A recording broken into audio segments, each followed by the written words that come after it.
Cablevision Sports presents NCAA Division III college football. Today it's the Capital Crusaders versus the Baldwin-Wallace Yellow Jackets from George Finney Stadium in Berea, Ohio. Today's cablecast between Baldwin-Wallace and Capital is made possible in part by the Bill Doherty Auto Stores, Chevrolet, Toyota, and Volkswagen.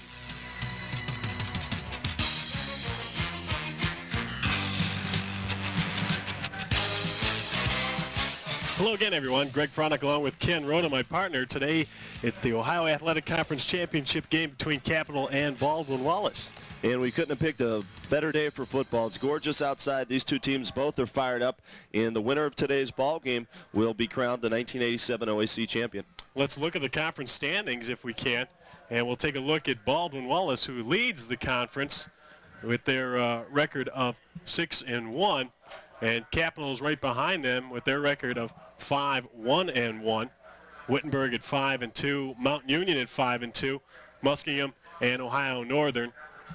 They're in the standings, and today Baldwin-Wallace and Capital, the winner, could go for a playoff berth. It's very possible the Jackets have an outside shot of getting into the playoffs with the win here this afternoon. So does Capital. So whoever wins this ball game will have a chance at going to the NCAA playoffs. The Crusaders have a good quarterback in junior number 5, John Keel. He's ranked 5th in the OAC in total offense. He has thrown for 1,000 yards and 7 touchdowns and only 5 interceptions.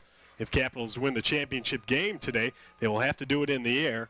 And the man they'll have to go to is senior number 6, Keith Willicke. You see him right there. Keith leads the OAC with 59 receptions and 1,050 yards. 6 of Keel's 7 touchdown passes have gone to this man, the All-American candidate. These two players are the key to the Capital offense. And I tell you, Keith Willicke is certainly a good offensive threat for the Capital Crusaders. He had a big game against the Yellow Jackets last year, caught, I believe, 7 passes for 156 yards, so the Jackets will have their hands full.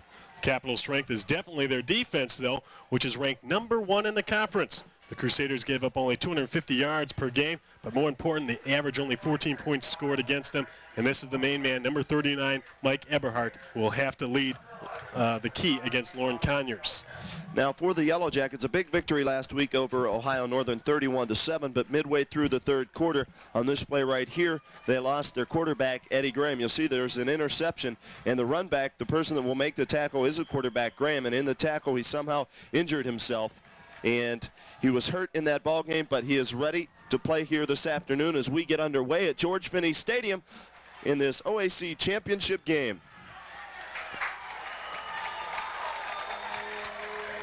And Capital returning that kickoff back to about the 17-yard line.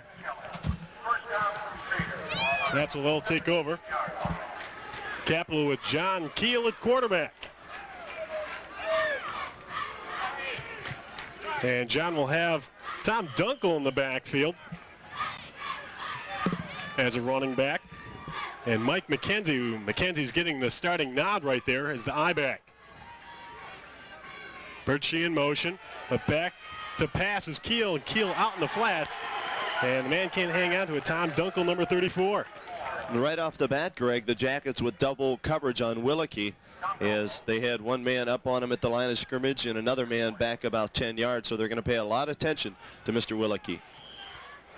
2nd down and 10. No huddle offense here for the Crusaders. Keel back to pass again. Out to the outside, and he's got Ken Fout, number 11.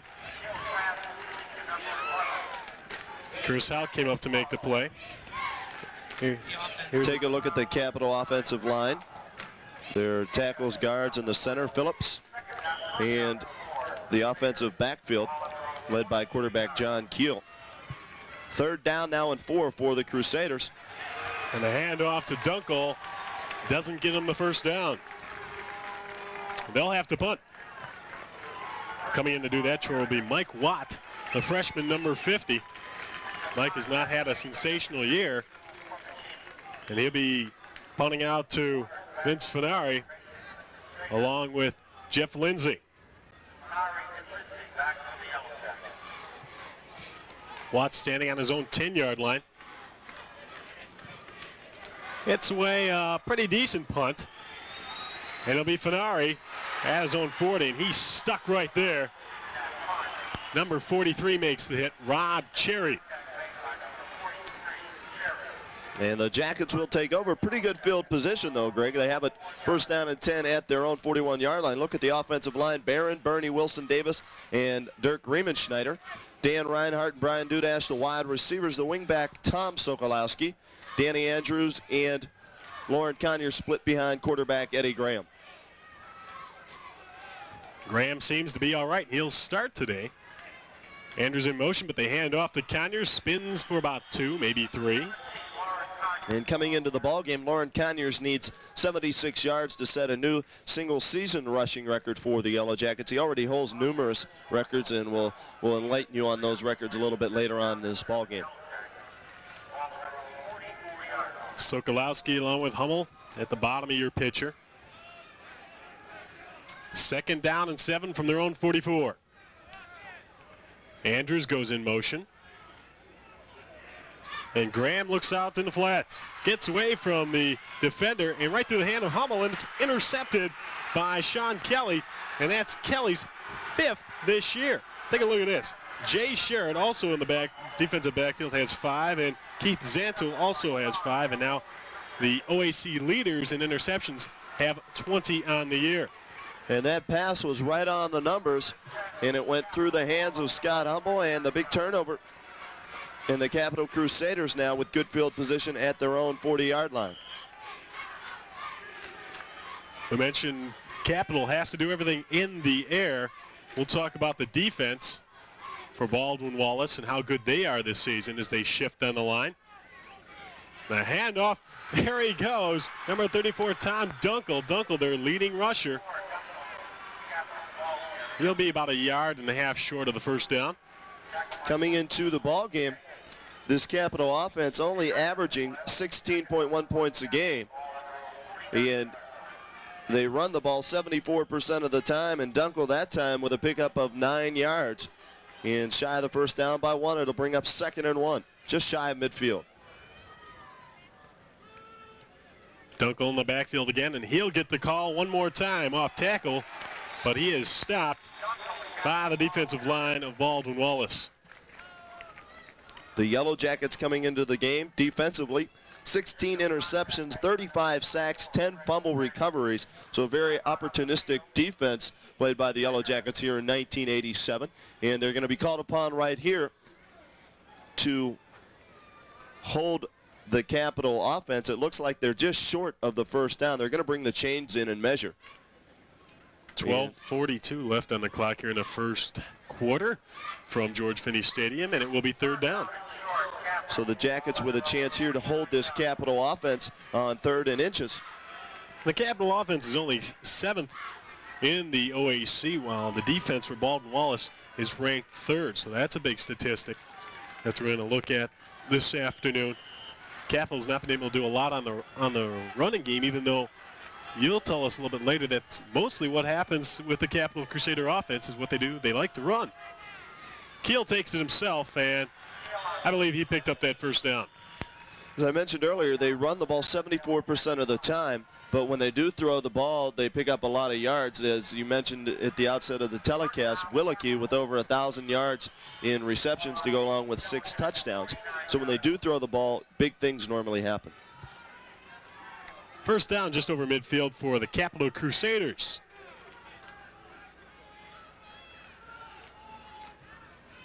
We'll see what John Keel has in store for the Yellow Jacket defense.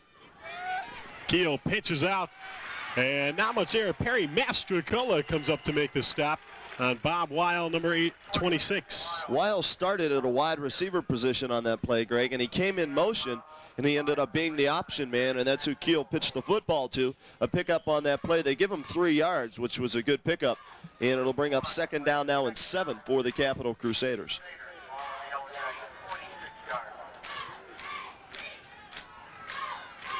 This is the first time this year Capital has played on artificial turf.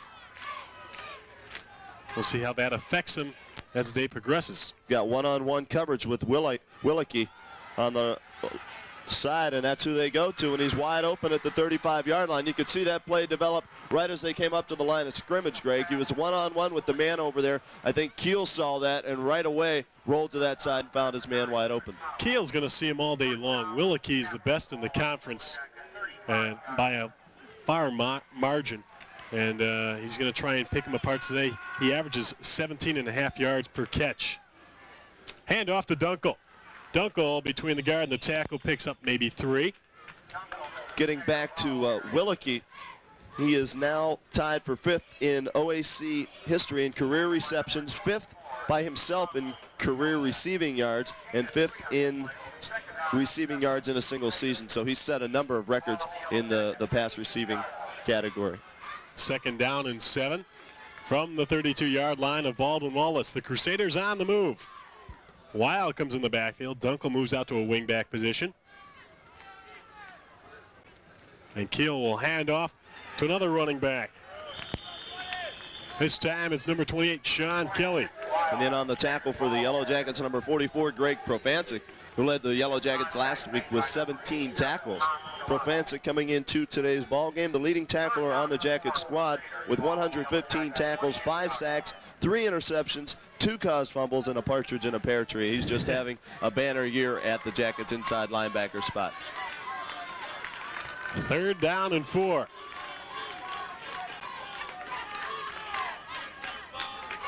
John Keel, the junior quarterback, with Dunkel in motion, will hand off to Dunkel. And I don't believe he got it.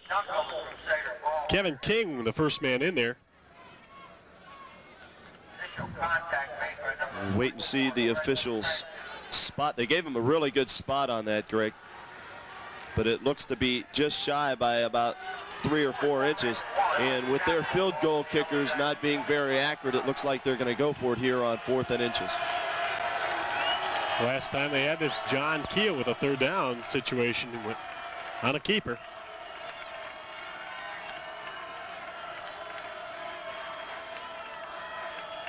Keel looks at the defense and will pass out in the flat, and he's got Kelly, and Kelly comes across the 20-yard line, and he's down to about the 17 for a 1st down.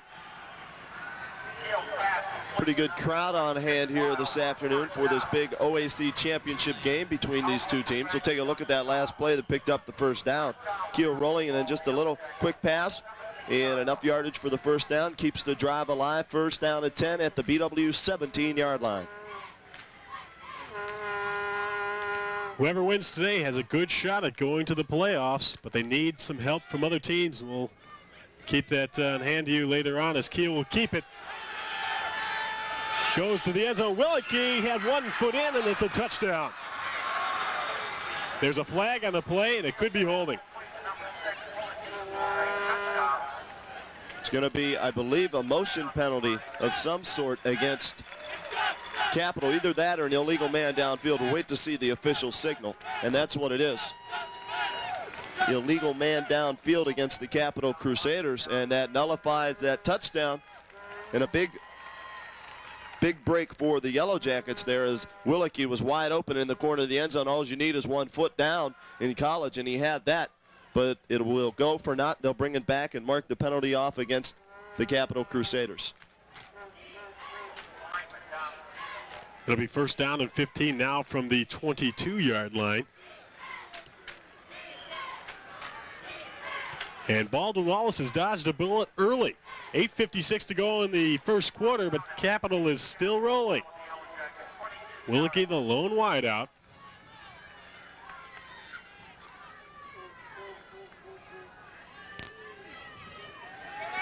Keel back to pass again, goes for Willeke one more time, and Willeke can't hold on to it.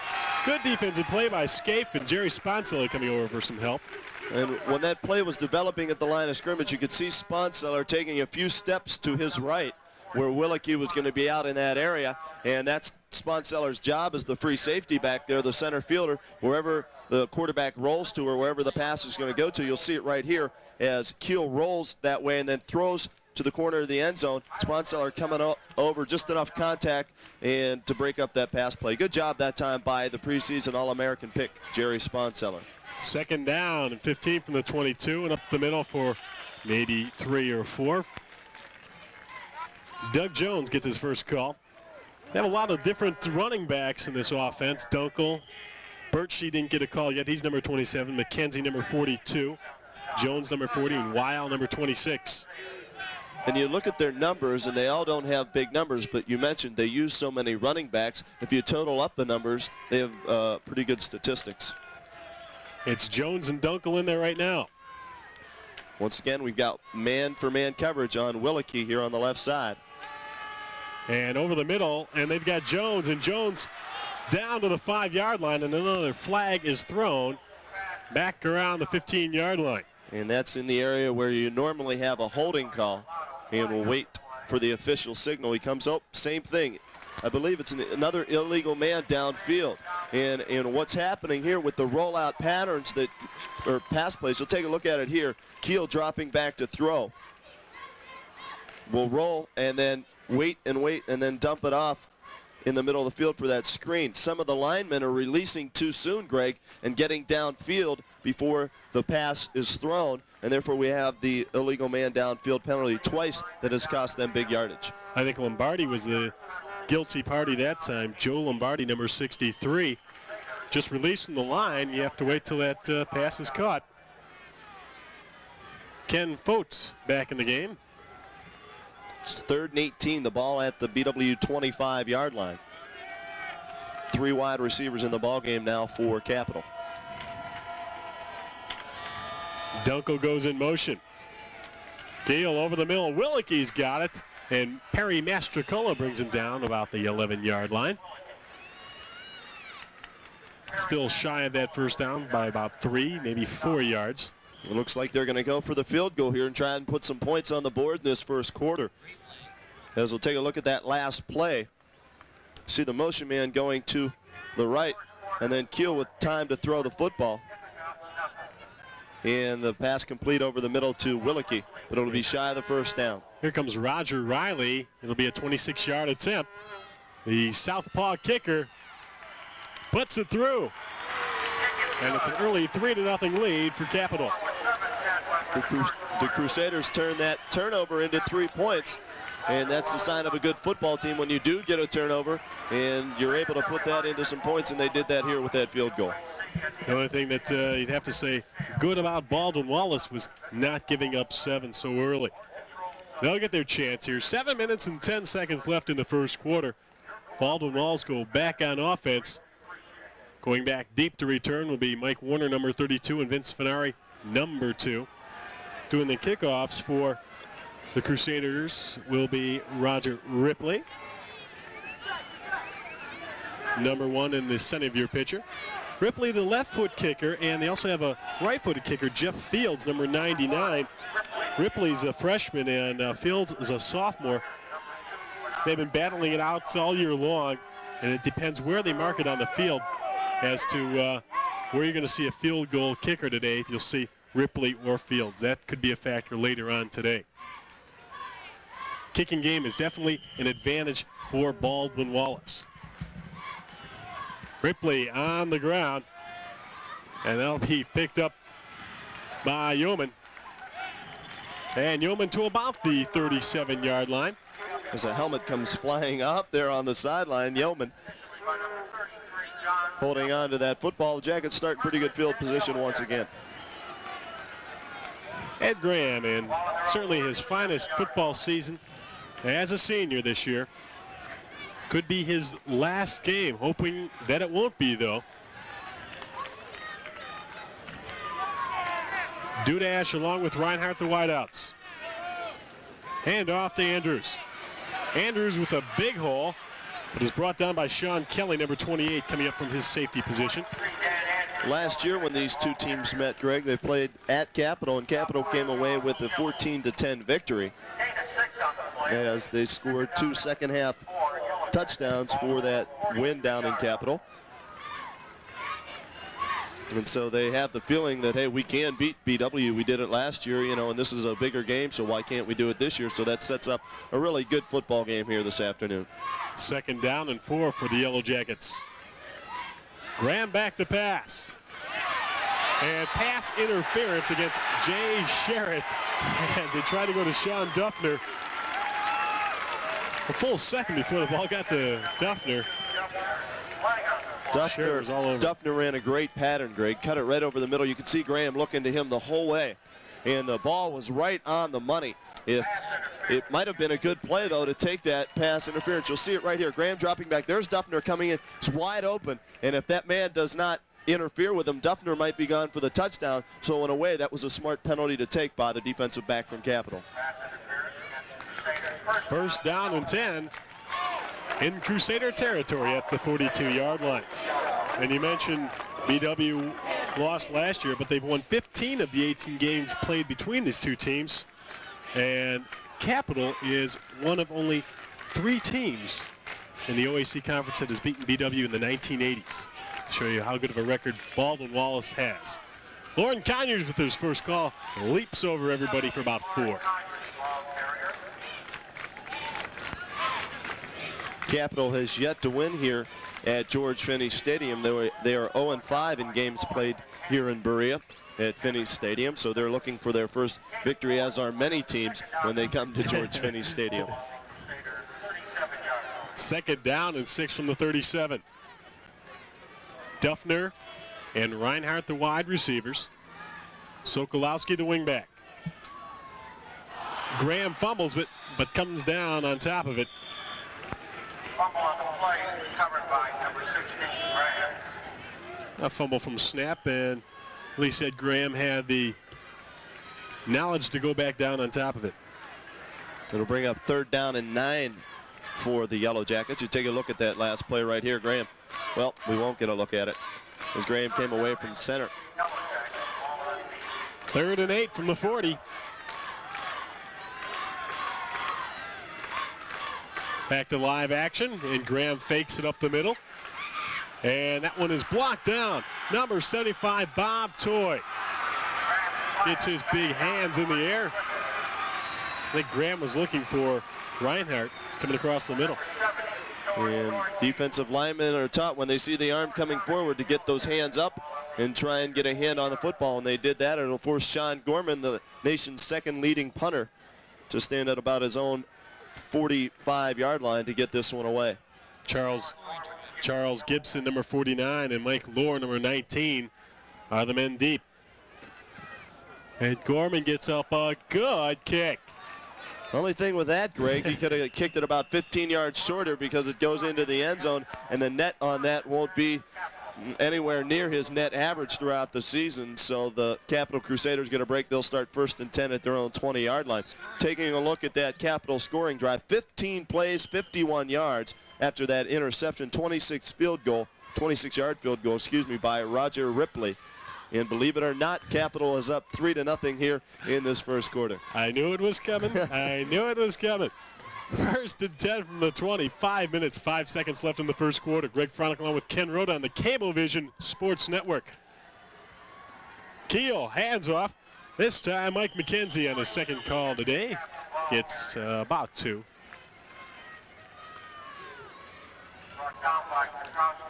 Dennis Petrowski, number 24, in on the tackle. Getting back to Sean Gorman. Gorman needs 211 yards punting to set a new single-season record for punting yards. And he is probably going to be an All-American for the 2nd year in a row. As I mentioned, he's the 2nd leading punter in the nation. 2nd and 8 from the 22.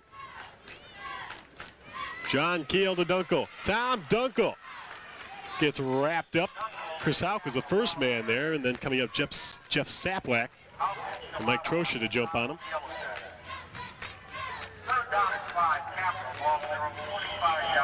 Another 3rd down play. Baldwin-Wallace defense is starting to come together here on a good set of downs.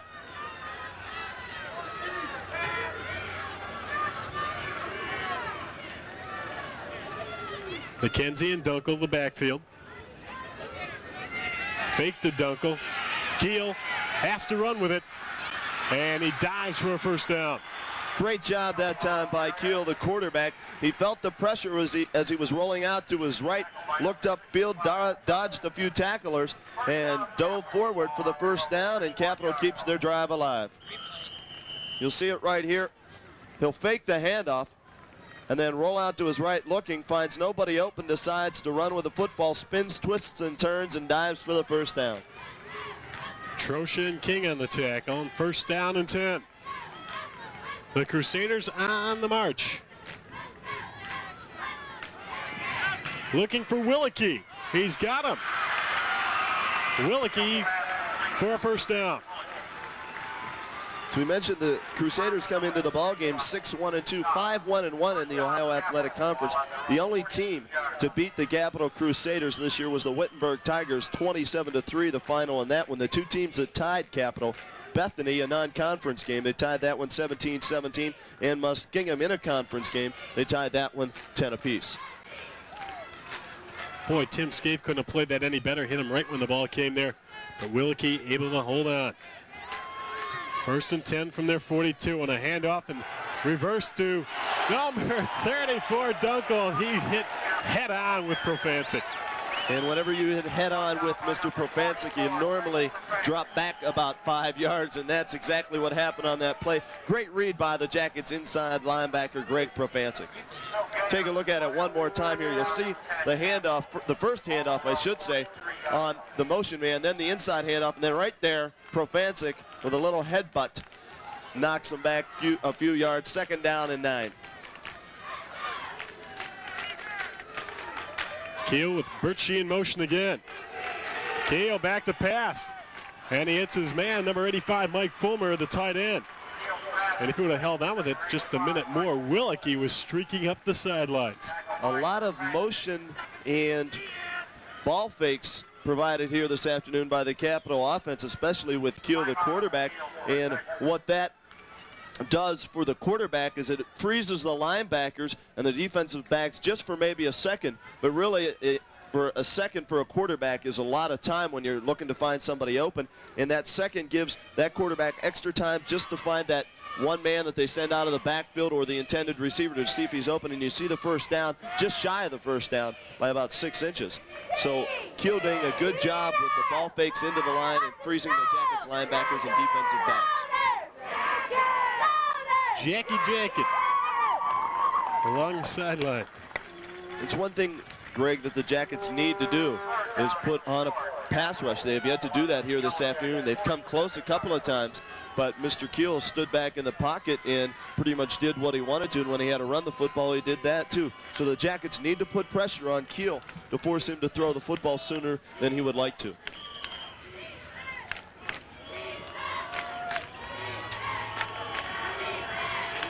Third and 1 from the 47. Keel has McKenzie in the backfield along with Dunkel. Give to Dunkel. Dunkel spins for a 1st down. He didn't get much, but he didn't need much either, Greg, as he picks up the 1st down there. Capital, by far, was probably the most improved team in the Ohio Athletic Conference, along with Ohio Northern. We have to give Ohio Northern credit because they've really had a good season. But Capital, at the outset of the season, was picked to finish 6th in the Ohio Athletic Conference by both the media and the coaches poll, and here they are this afternoon playing for the OAC Championship. So a lot of credit to head coach Roger Welch and his Capital Crusaders. Doug Jones on the carry for about 3, and the biggest game for Capital since 1970. What happened in 1970? Well, they were fighting for some titles back then, and that was the last time. I believe 1970 they won the famous Amos Alonzo Stag Bowl and were NCAA Division III champions, so this is a big game for them and their fans. They've had nothing to cheer about between 71 and 87. Keel to Dunkel. Dunkel trying to get around Profancic, but Profancic brings him down. You just don't fool Greg Profancic, Greg. As they ran that option play, Profancic read it right away, came in, reached out the right hand, and pulled Dunkel down from behind for a loss of 3 yards. It'll bring up 2nd down now and 13 as you see the Jackets defensive leader Greg Profancic there in the huddle. You'll take a look at it one more time. There's the option pitch, and then here comes Profancic, right hand up, and down goes Mr. Dunkel. 3rd down and 12. Look for Willicke. As Wiles in motion. Weil on the outside, all alone. Shalano takes him out of bounds. And that time, Shalato, the linebacker, had coverage on Willicke, the wide receiver. And Willicke that time was used as a decoy to draw the linebacker deep in the secondary. And then they threw the ball underneath to the running back coming out of the backfield, and they're close to another first down. About a yard short, fourth down. And you know by now that they go for it. Jones comes in the ball game. One of the reasons they are going for it, we mentioned their field goal kickers, although they made their first one, really don't have that much accuracy, and a punt here would really not do them that much good, so they go for it here on 4th and 1. Dunkel gets the call, and he gets a first down. Well, BW is going to start to read that. He comes out of a wingback position as the two running backs in the backfield blow into the line and create a little gap for him. And that's all he needs. They'll move the chains. I'm not sure if we'll get a playoff before this quarter comes to an end as it winds down now. 5 seconds left, and Kiel heading to the sideline, so that will be the last play of the first quarter.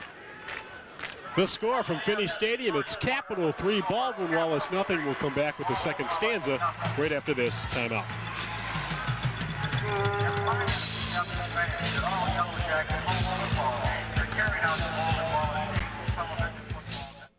The Riemann Schneiderbach Institute, founded in 1969, houses the world-famous rare manuscript and early print Bach Library, publishes the internationally distributed journal Bach, sponsors a semi-annual series of Baroque lecture concerts, and serves as the research and publication arm of the 53-year-old Baldwin-Wallace Bach Festival.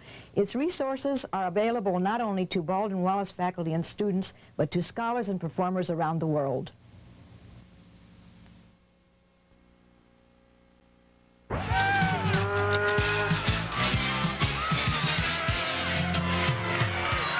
Welcome back to Finney Stadium. Greg Fronek along with Ken Roda.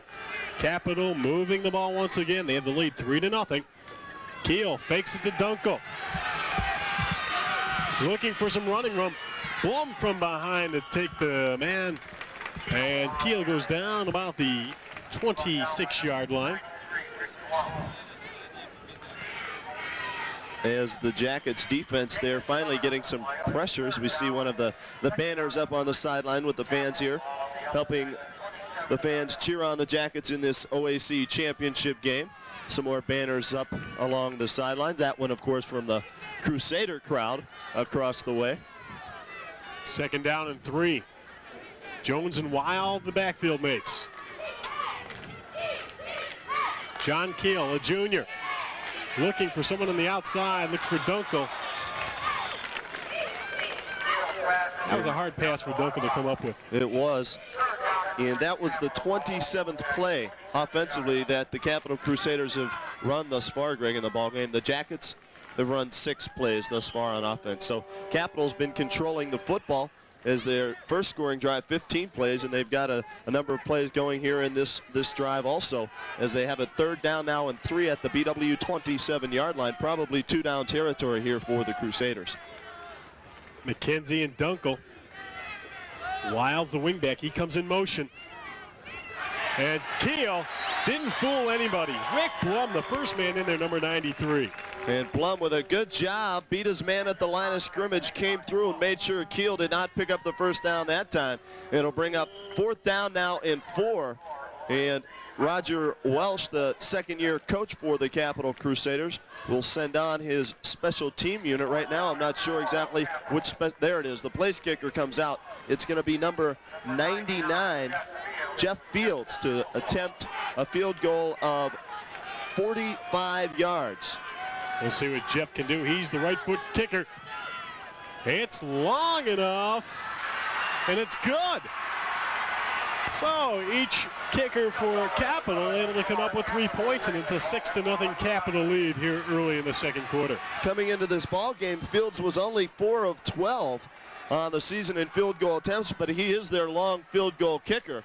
His previous long was 42 yards. That time he nailed it from 45 yards, and Capital increases their lead now to 6-0 with 13:29 left to go here in this second quarter. Greg, the Jackets offense not only has to put some points on the board, but they at least have to give the Jackets defense a rest, because the Jackets defense has been out there for most of this ball game thus far. That's true. The defense for Baldwin-Wallace has certainly got to be tired already. But you have to give the Jackets defense credit that they've only yielded 2 field goals. They've held them out of the end zone, so if the Jackets would score a touchdown, they could possibly take the lead. So some credit to the Jackets defense on a fine job. Roger Ripley will be doing the honors of kicking off here for Capital. Vince Venari and Mike Warner, number 2 and 32 respectively, the deep men, but I don't know if Roger will get it down that far. Kevin Yeoman thought he was going to get it, and a pitch back. No. Taking it by himself was Doug Schreck. And you could hear the coaches next door screaming, tuck it, tuck it, tuck it, meaning hold on to the football. You don't want to fumble in this situation and really give Capital a golden opportunity. So the Jackets now starting in their worst field position thus far in the ballgame. They have it 1st down and 10 at their own 32-yard line as quarterback Eddie Graham and company take the field here for the 3rd time on offense. Hummel, Sokolowski, Duffner, wideouts. Conyers the only man in the backfield. Andrews now is a wideout. And they go to Hummel. Hummel with a good block. Comes across the 35-yard line up to about the 37, maybe the 38. Simple wide receiver screen, pick up a few yards and give you a nice situation on 2nd down. It's 2nd down and 5. Now last week, Lauren Conyers, you'll take a look at the wide receiver screen one more time. There's Graham, the pass out to Hummel. Good block by the wide receiver. And then Hummel takes it forward for 5 yards. As I mentioned, Conyers carried the ball 28 times last week, Greg. That was a school record. And he's only carried it twice here thus far in this ball game. Graham might be calling an audible line. Hands off, and nothing was there for Andrews. He's brought down by Mike Eberhardt, number 39. This Capital defense only yielding 126 yards rushing a game, 124 yards passing. And as you mentioned, they have 19, well with one today, they have 20 interceptions on the season. So they too are a very opportunistic defensive football team. Capital playing very well so far on the carpet the first time this year. Graham back to pass. Good protection over the middle and behind Jeff Lindsay. Lindsay broke free over the middle at midfield, and Graham's pass behind him. He was open. It would have been a 1st down, but once again, Greg, 3 downs and the Jackets have to punt the football away. We'll get a replay on this. Here it is. Graham back to throw, has plenty of time. There's no pressure whatsoever. The pass is just behind Jeff Lindsay. Lohr and Gibson, the return men, as Sean Gorman goes to punt. And Gorman doesn't get as good one as he had last time, and Lohr's going to be the man to get it right out of bounds at about the 28-yard line. Mike Lohr, number 19. Punt of about 35 yards that time by Sean Gorman. And the Capital offense once again comes back onto the field. As you take a look at that last scoring drive, 14 plays this time. The first one was 15 plays. Time of possession, 6 minutes, 36 seconds. 45-yard field goal by Jeff Fields, and Capital leads 6-0. 3 receivers, Fote, Willicke, and Birchie. Fake to Dunkel. Birchie's open, and so is Willicke, and Willicke will get it. Sponseller brings him down at the 47. In the past and throughout this year, the way to beat the Yellow Jackets is by throwing the football, Greg. And Keel and Willicke teaming up here this afternoon pick up another 1st down as Willicke just broke free over in the middle of that zone. And Keel found him wide open, 1st down and 10 as they move the ball once again. Close to midfield, and Capital has been controlling the line of scrimmage all day also. BW not been able to get to Keel in time, and that's what they're going to have to do. Keel, pitch out to Hunkel, Tom Hunkel. Excuse me, Dunkel. Couple of yards on that option play. And really what they're doing with their running game right now, Greg, is just using that to set up the passing play, just keeping the Jackets a little weary of what they're going to do. You'll see the pitch only a couple of yards, but what that does is every time Keel drops back, you might think he's going to run the option, then again he might pass. So it just freezes those linebackers once again for a second or a second and a half, and that's all he needs. Bucci gets the call. And he picks up a first down all the way down to the BW 42-yard line. And right now, the Capital offensive line is just blowing the Jackets defensive line off the ball and moving forward. And a big first down on the ground. That time, Capital mixing it up very well here this afternoon. Baldwin-Wallace comes into the game as one of the higher-rated defenses. You see Birchie one more time on the replay. Back to live action, and Keel looking for Willicke, and Willicke dropped down by Hauk, but he got in between Shalato and Hauk, finding the seams. And Keel and Willicke doing whatever they want and when they want to do it. And that time a pickup of 10 more yards and another first down. They move the chains once again. You'll see Willicke make the catch right here, takes a good hit, but not before he picks up 10 more yards. And once again, Greg, Keel having all the time to throw the football. He certainly is, Ken. 10.5 minutes left in the first half. The handoff to Doug Jones, and Jones doesn't go very far. The first man, Kevin Mayer, number 63, in on the tackle. Jeff Saplak also gets off Jones. 10 minutes exactly left to go in this first half. Capital already up 6-0, and looking to add to that lead here as they have the ball 2nd and 8 from the BW 27-yard line. Give off to Dunkel. Dunkel looking for some running room, and he picks up about 5. We've seen so much of Keith Willicke today, the split end. He's 6'4", 195 pounds, a senior out of Cincinnati, Oak Hills High School. Kind of looks somewhat like Chris Collinsworth of the Cincinnati Bengals. Yes, runs the precision type pass routes, and he's got the big frame, and he's long and lanky, and he's doing a great job here this afternoon. 3rd and 3 for the Capital Crusaders. The Yellow Jacket defense needs to do it right here. Birchie in motion. Keel will take it himself. Profancic tries to grab onto him, but he is able to pick up the first down, I do believe. And move the chains one more time. And Capital not only getting points on the board, Greg, they're also chewing up a lot of time. As we mentioned, there are 2 drives thus far. As you'll see Keel pick up the first down here on this option. He elected to keep the football as he saw a hole and picked up the first down. They're also chewing up a lot of time, and their 2 drives both over 6 minutes. So the Capital offense in high gear here this afternoon. 9 plays in all by Baldwin-Wallace on offense today so far. That tells the story.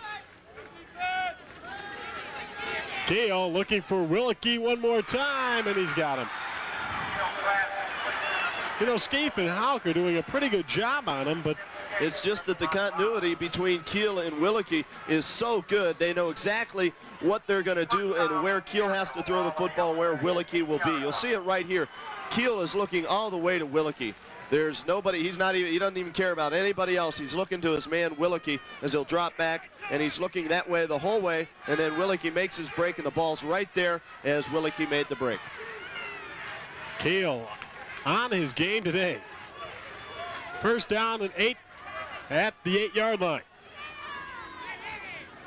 Dunkel down to about the 5. It'll be 2nd and goal from there. The Yellow Jackets need a goal line stand right here.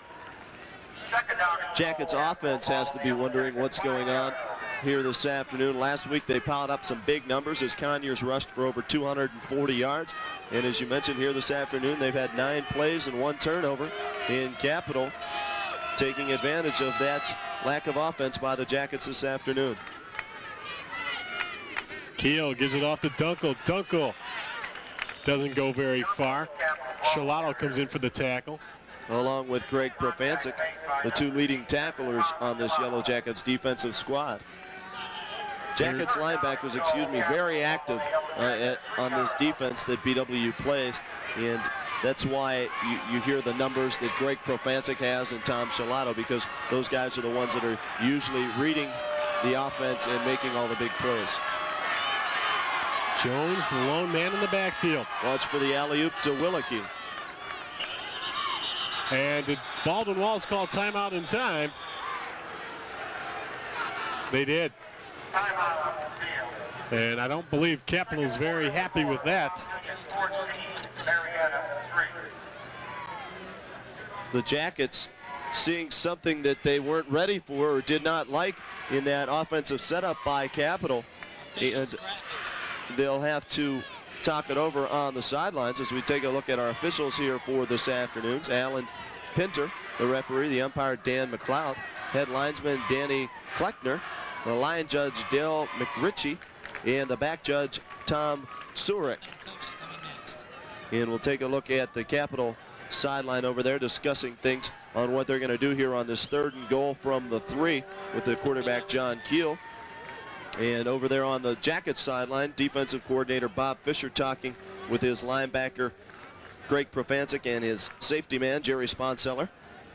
3rd down and goal from the 3-yard line. 7:23 left to go in this first half. Capital leading 6-0.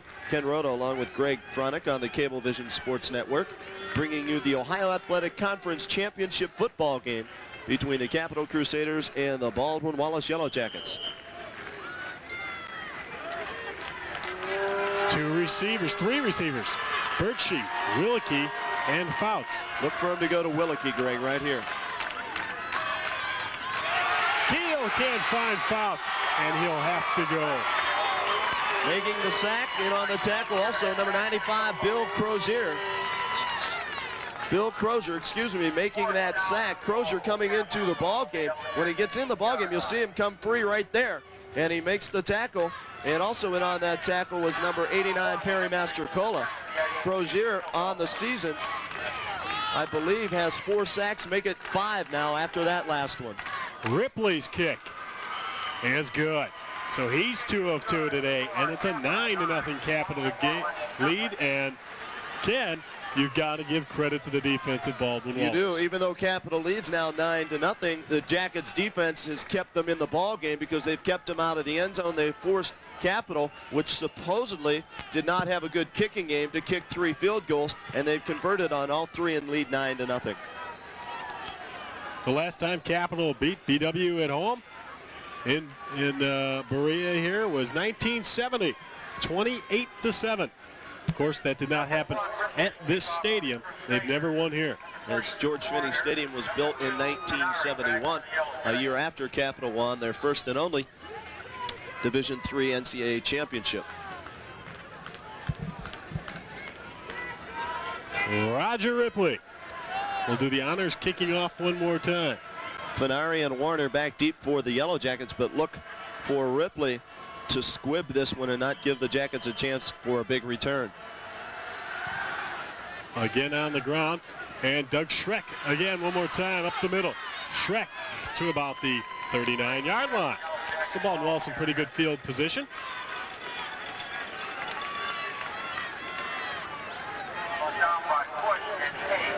Take a look at the stands there. Pretty good crowd, as we mentioned, on hand for this big game between these 2 OAC schools. And right now the Capital fans a little bit happier than the Yellow Jackets fans as their team leads 9-0 here in this second quarter.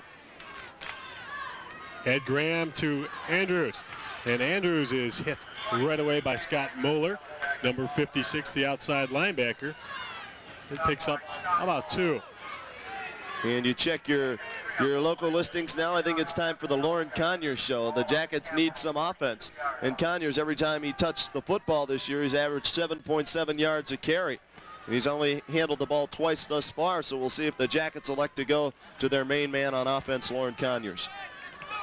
Ed Graham will pitch out to Conyers. Conyers looking for some running room, and he's brought down by Eberhardt, number 39. But you're right, Conyers is the man. Eberhardt, a preseason All-American pick, leads the team in tackles with 116 to go along with 3 interceptions as well. Just having a fine year for the Capital Crusaders. 3rd down now and 2, a long 2 for the Yellow Jackets as they spread the field. 2 wide receivers and 2 running backs split behind quarterback Eddie Graham. And off to Conyers. Conyers around the outside. And good defensive play by Sean Kelly from his safety position. Saved a long gain. And first down. Conyers was one block, Greg, from really breaking a big one there as he was trying to turn the corner. And as you mentioned, a good defensive play made by the Capital Crusaders. But the Jackets pick up their first down of the ball game, Greg, as you take a look at that last scoring drive. This time only 12 plays, 64 yards, but once again 6 minutes and 44 seconds off the clock. And a good job by the Capital offense to chew up the time. Conyers again gets the call, and he picks up yards, Greg. Every time he touches the football, he goes forward. He is the man. And the Jackets really right now with 5:12 left to go, you know, cannot panic. They're only down 9-0, which you can reach with 2 scores. And you've got to go what you came into the game with, your game plan. And Lauren Conyers would be in anybody's game plan, I'm sure, as he's been featured on these last 2 carries. 2nd down and 4. Hand off to Conyers one more time. Conyers tries to spin as Eberhardt on his legs again. Also Napoleon Bell, number 45, in there on the tackle. And it'll be a 3rd down play. And looking at Baldwin-Wallace, their 3rd down conversions this year at a 46%.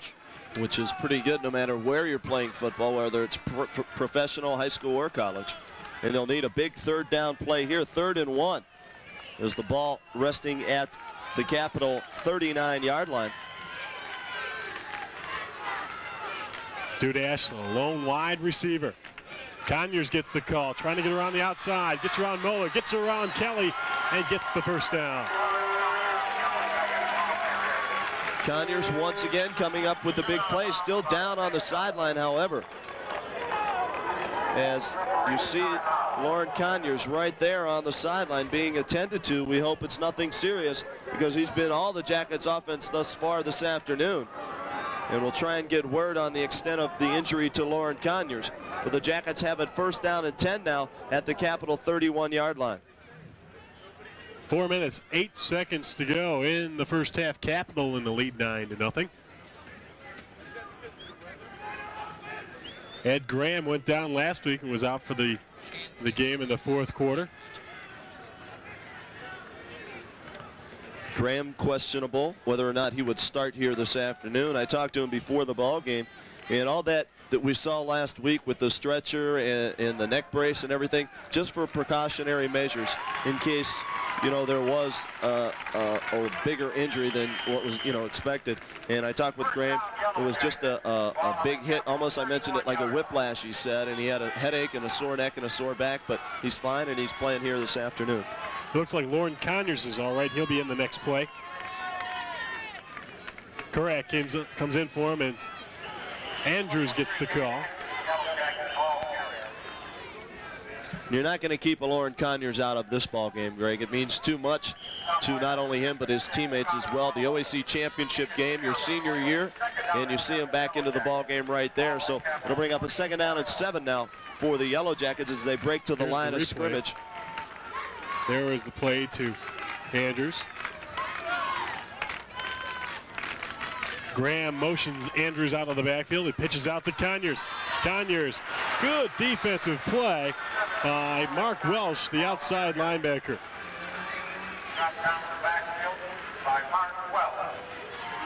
There'll be another 3rd down play for Baldwin-Wallace as the offense is sputtering.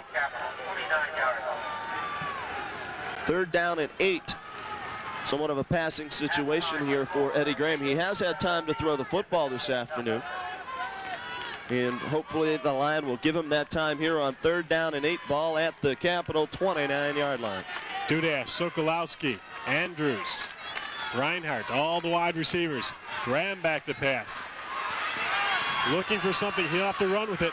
And Graham takes a big hit and goes down. Jay Sherritt comes up for the tackle. Mark him down at the 25-yard line. And Graham did not get enough for the 1st down. And we'll see what head coach Bob Packard elects to do, whether he will go for it or kick the field goal. They're going to go for it here on 4th down and 4. Somewhat of a surprise right here, Greg. You're only down 9 points. A field goal would help you out. It would draw you to within a touchdown of the lead, but head coach Bob Packard taking a gamble here. 4th down and 4. Biggest play of the ball game thus far for the Yellow Jackets. Ed Graham with Conyers in the backfield. Pitches out to Conyers. Looking for some running room. I do not believe he got it, Greg. I really don't. No, they're marking it a yard short. And the gamble does not pay off for the Yellow Jackets. As Conyers did not pick up the first down, they elected to run the football. And Conyers stopped short of the first down by about a yard. A Baldwin-Wallace player down. I'm not sure if that's correct or if that's Andrews. I believe it's Andrews. Danny Andrews out of St. Edward High School. Somewhat of a gamble there for the Yellow Jackets. You're down 9-0, Greg. Your offense really hasn't done much. You want at least to try and get some points on the board, but you like to go for it, and now you come away empty, and you're going to go into the locker room trailing 9-0. And Masad, one of the better kickers in the Ohio Athletic Conference, and Bob Packard elected not to use his offensive weapon, as you see Conyers coming up short of the first down on that last carry. That was Ron Kurak, the senior. He's the man who's down. And Baldwin-Wallace was at the 25-yard line. And if Wade Masad would have came in, it would have been a 37-yard attempt. Well, it would have been 42 yards, excuse me, Greg. The ball's at the 25, so they move it back 7 yards, which would put it at the 32.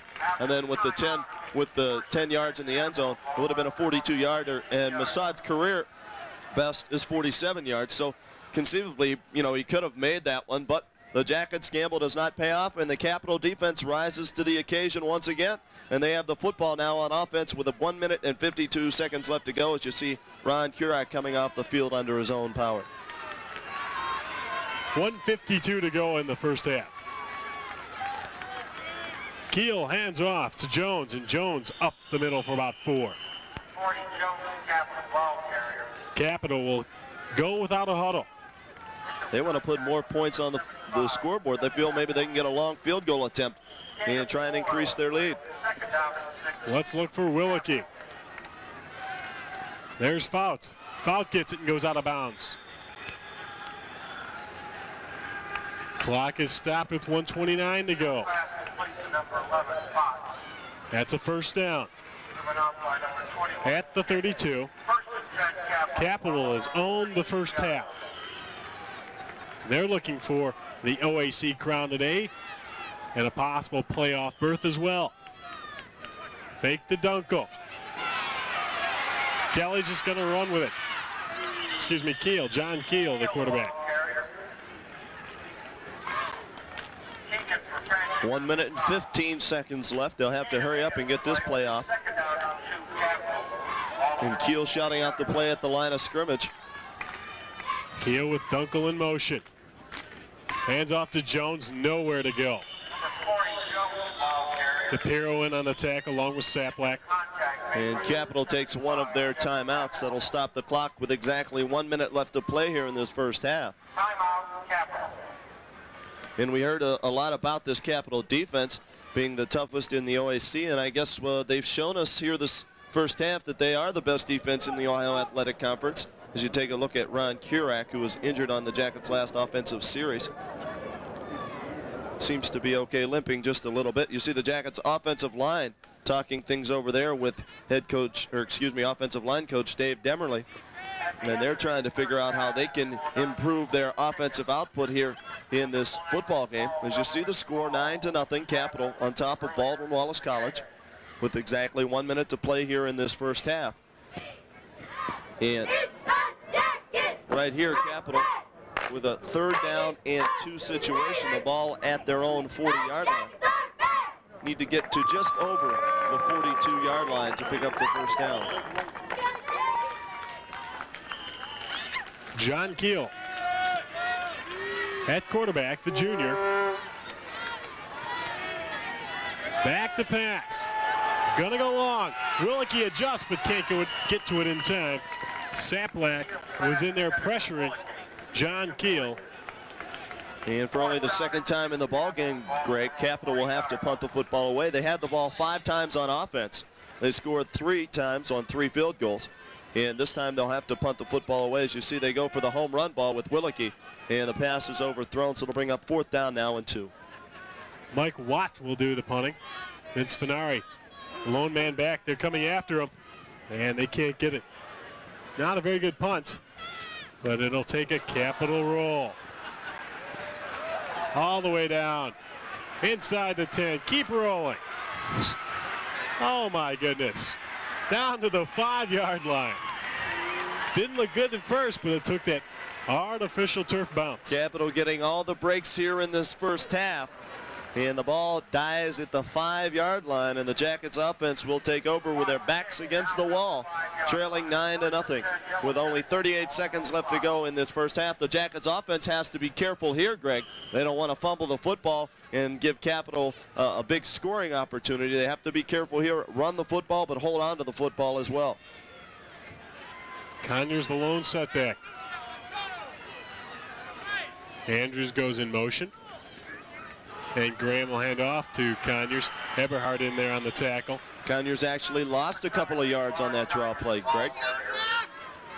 And if I'm Capital right now, I'm going to call a couple of timeouts and stop this clock and maybe come after the punter and try and block a punt, but they won't. The Jackets hurry up in the line of scrimmage. Try and get a play off. The flag flies, and Conyers keeps going, and Conyers up across the 10-yard line, but another flag is thrown also. We got 2 flags down. Maybe an illegal shift by the Jackets, and I believe a face mask at the end of that play. 11 seconds left on the clock.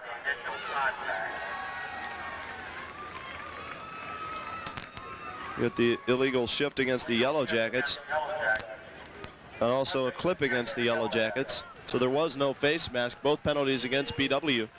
And they'll mark off the penalty. 11 seconds left to go in this first half, and the Jackets just want to get into the locker room, Greg. They've done absolutely nothing right here on offense in this first half. They took a gamble. It did not pay off, and they trail 9-0. They're going to have to regroup and come out here in this second half and try and put something together on offense, because you can't ask more from your defense than what the Jackets defense has done. They've held Capital out of the end zone and forced them to kick 3 field goals and really have kept them into the ball game. Time is running. Less than 10 seconds to go, and Ed Graham shouldn't even take the snap here, Greg. There we go. They'll just down the football and not take the chance of fumbling the ball. And the first half comes to a close. And the score at halftime from George Finney Stadium: Capital 9, Baldwin-Wallace 0. We'll come back with the third quarter right after this.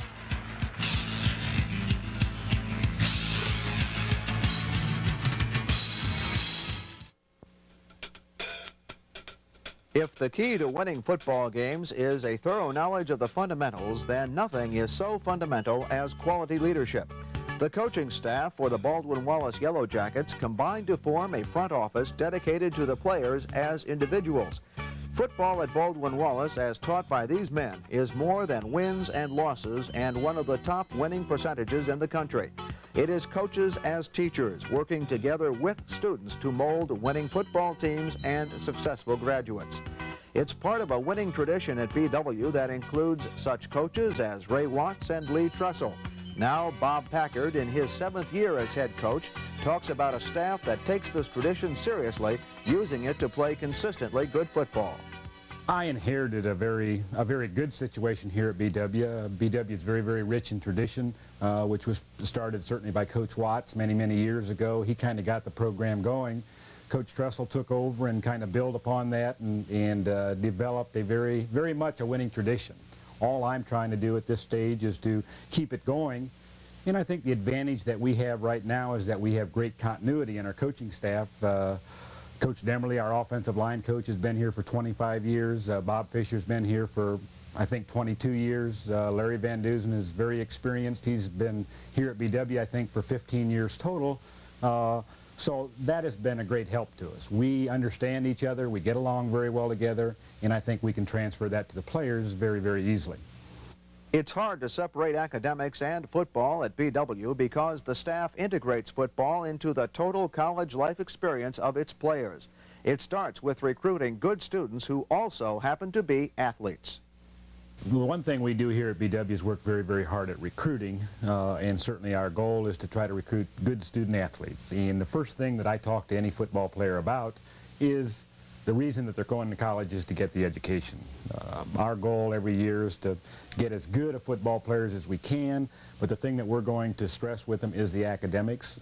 Academics will always be first. Football is somewhere below that. And I think our players understand that very quickly, and that's been a big help to us. 13-year veteran defensive line and special teams coach Larry Van Dusen uses the diversity of talent available at BW to give every player a chance to excel on the field as well as in the classroom. The type of football players that we deal with here at Baldwin-Wallace College, number one, come in all sizes, shapes, speeds, and abilities. That's one of the nice things about being in a Division III type of level. It's a place where a lot of people can play, even though they might be a little bit too short for big time, or a little slow, or a little this or a little that. We have a combination of abilities and a combination of people out there with different types of goals. Very seldom will we have a player that's going to be going into the pro ranks. So their college football is probably the last organized football they're going to play. And the idea is to try to get as many involved in the program and playing of the games as possible, allow them to give of their ability and to fit in with a successful program so that they all become contributors. Offensive line coach Dave Demerly has 26 years of BW football on the scoreboard. He describes a liking for his job that translates into demanding practices and the willingness to tackle the challenges each new season offers. I really enjoy coaching. I enjoy being a teacher. I enjoy my position very much. There's no job that I would rather have. And every year, you have another challenge. You have new faces, and it's a new offensive line. You say to yourself, it can be a great one. This year I've got to work a little bit harder. We're mediocre to start off with. And you get that feeling. And that's the nice thing about being a coach, among nice things. The challenges, the changes. The BW program emphasizes that players can learn many lessons from football that will serve them well later in life. It can create a winning attitude and the experience of working with a team to meet a goal. BW graduate and defensive coordinator Bob Fisher. We try to play and do play a fair number of boys in each of the positions that are involved in our defense. And the other factor that comes from that, or at least plays a part in that, is that as they get used to becoming a part of things and that they are important to the total scheme, I think they carry that same importance into the classroom. They begin to get the sense and the feeling that they're a part of the total college, not just defense, not just football, but that the excellence that we're asking for on the field and the hard work and the determination is all a part of their studies, and that everybody on this campus is looking for excellence, and that goes from the administration on down. We're all after excellence in all of our programs, and we're all supported in that way. These four coaches represent 90 years of combined coaching experience. For these men and their players, the teaching and learning that takes place on the field is an extension of the total learning experience at BW. The real winners in this philosophy of coaching are the young men who compete on the Yellow Jacket teams that have come out on top year after year. These student athletes receive a degree at the end of 4 years with a genuine opportunity for success. They have inherited the legacy, the tradition of strong football coaching at Baldwin-Wallace College.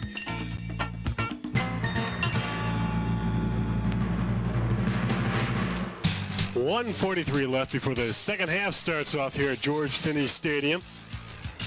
And Baldwin-Wallace needs to come up with a big second half.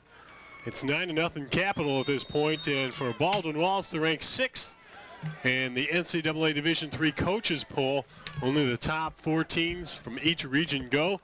And Baldwin-Wallace needs to win today, and they need 2 other teams to lose. And the teams ahead of them, Wabash, Hiram, Dayton, and Monmouth. And do you have some scores for those? Well, really, when we were talking about it at halftime downstairs, those scores really don't matter right now, Greg, because the Jackets are down 9-0. They have to worry about their own football game and not worry about what everybody else is doing. They're trailing 9-0. There's plenty of time left, a whole half to go, and the Jackets offense needs to get something rolling right away here to start this second half and get them back into the football game. As you see, the quarterback, Eddie Graham, who was only 1 of 4 in the first half for 6 yards and 1 interception. And that interception right on the money went through the receiver's hand. So not a good first half for the Jackets offensively. They'll have to turn it on as Roger Ripley, the freshman left foot kicker, will do the honors. And Yeoman can't pick it up. Schreck will. Schreck at about his 26 across the middle and up to about the 42-yard line. And Schreck that time was brought down by his own man, number 88, Mike Wozniak. He could have picked up maybe 15 or 20 more yards if Wozniak would have gotten out of his way. But the Jackets start off first down and 10. It's not Wozniak. I'm not sure. We'll have to check on who that man he ran into. It was number 86. Jack Bohm. Jack Bohm was the man in Schreck's way, but the Jackets start first and 10 from their own 41. Ed Graham fumbles the snap, and we'll see if he came back on top of it. That's twice that's happened today. Jackets offense just out of sync here this afternoon. In that first half, they only picked up 3 first downs to Capital's 13. So the Jackets offense really playing like it was Friday the 13th here this afternoon because they haven't done anything right all afternoon long. Beautiful day for football. Game temperature in the 50s and blue skies above as Eddie Graham back to pass, looking for somebody. He's got a lot of time. Out to Danny Andrews, makes a cut around Eberhardt and picks up about 5 yards. When we look down here to the left sideline, Scotty Humble all by himself down the left sideline. Graham had plenty of time, just could not find an open receiver until Andrews came out of the backfield. And Humble shaking his head and waving his hands. He was wide open as he comes to the sideline. It's 3rd down and 2 at the 48.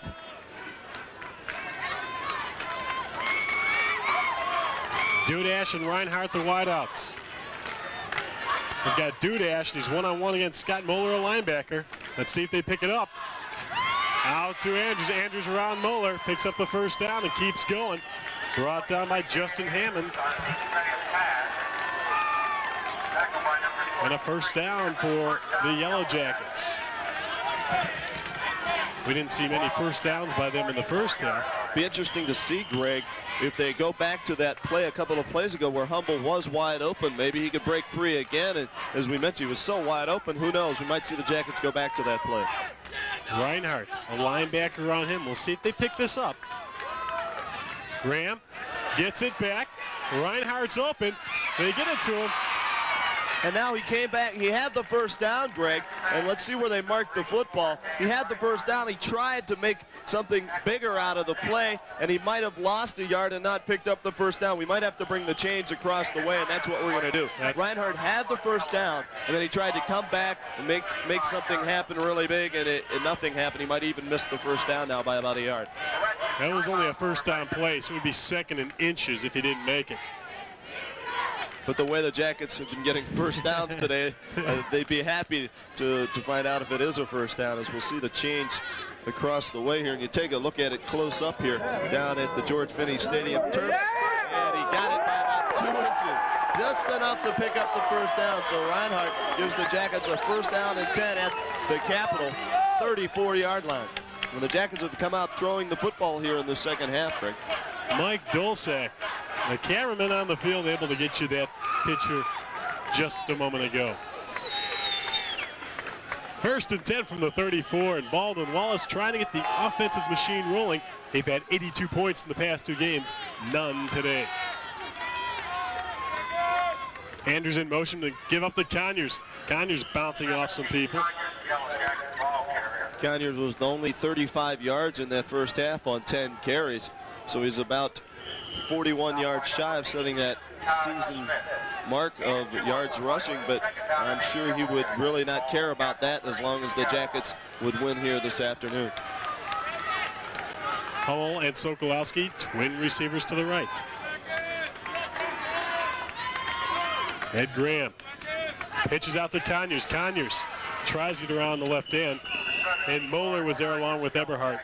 And once again, every time I see that play, the light goes on in my head. I wonder why they run it. They run the option play to the short side of the field, and that really gives you an extra defensive player if you're the defense by using the sideline. And Conyers, being as creative as he is, really cannot do anything except run straight ahead, and he only picked up 2 yards on that last carry. So it's 3rd down now and 5. At the 29, 12-16 to go in the 3rd quarter.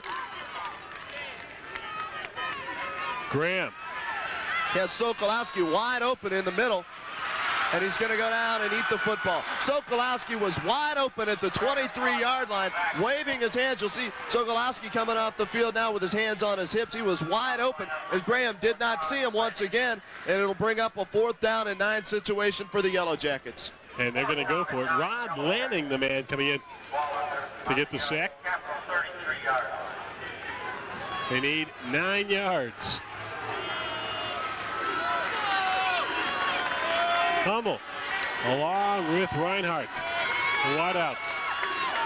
Obvious passing situation here for the Yellow Jackets. Look for Hummel over the middle. He's got him. And a 1st down. A big hit by Sean Kelly. And Hummel holds on to it. That time, Graham with a bullet right between the 8 and 3s. You'll see Hummel trying to get the players and fans riled up in this football game. The Jackets finally moving forward on offense. 1st down and 10. The ball at the Capital 18-yard line. First threat of the day by the Yellow Jackets. We'll see if Eddie keeps it in the air. Back to the ground. Andrews looking for some running room. Jumps to the 10-yard line. And the Jackets playing with some emotion here in this second half, something we did not see at all in the first half, as that time Andrews sacrificing his body, leaped for a couple of extra yards, took a good hit, but he bounces right back up. He picked up 8 yards on that last carry. 2nd down and 2 now, the ball at the Capital 10-yard line. Hummel and Reinhardt again the wideouts. Conyers and the sophomore. Andrews in the backfield. Fake to Andrews. Reinhardt wide open. Intercepted by Keith Zanto. The 21st interception of the year for the OAC Capital team. They lead the conference, and that's Zanto's 6th. As Graham that time he looking went for Reinhardt. Yes, he did. He was staring at him the whole way. And that when you're that safety, you're told to read the eyes of the quarterback. And Graham was looking that way the whole time. You'll see him take the snap here on a replay. And he's looking that way the whole way, and he throws, and there comes Zanto right in front of Reinhardt. Jackets thwarted once again. 1st and 10 for Capital. Crusaders behind John Keel. And they give up the middle to Birchie, and Birchie finally goes down. The defense is a little upset. Kevin King on the tackle, along with Greg DePiro. Even though the Jackets did not come away with any points, Greg, you have to be happy that they were able to move the football and get down to within scoring range. There's your first half stats. As you see, totally dominated by the Capital Crusaders in every category. Keel fakes it to Birchie. Shalano after him, and it's blocked down by Kevin King, number 55. And the emotions are getting higher and higher on both sides as the Jackets defense fired up here in this second half. This could turn out to be one whale of a second half. Capital leading 9-0 right now. They have it 3rd and 9 from their own 21. And the Jackets defense needs to hold here and give the Jackets offense, which moved the football somewhat on that last drive, a second chance. Keel will definitely go to the air here. 3rd down and 9. One-on-one coverage with Willicke over here on the right side of the field. Dunkel in motion also. And a handoff to Jones, and Jones will be 1.5 yards short. Tim Scaife comes in for the tackle. That time the Capital offense spread the field out, looking like it was going to be a pass play, and then they run the draw play, and they come up just 1 yard shy, and they'll have to punt the football away. And Vince Finari and Jeff Lindsay back deep to return this punt and try and give the Jackets good field position. Mike Watt will do the honors kicking as the BW crew comes off the field. Defensive unit did a fine job. Watt under no pressure. Shanks one. We'll see if it gets a good bounce, and it does again. Mike Watt has had the luck of the Irish behind him today. All the way down to the 26-yard line. 45-yard punt that time. Well, actually, it went about 20 yards in the air and rolled 25 more. And BW will have it 1st down and 10 now, back at their own 27-yard line as quarterback Eddie Graham trots onto the field. 9:18 left to go, 3rd quarter. Jackets still trailing 9-0.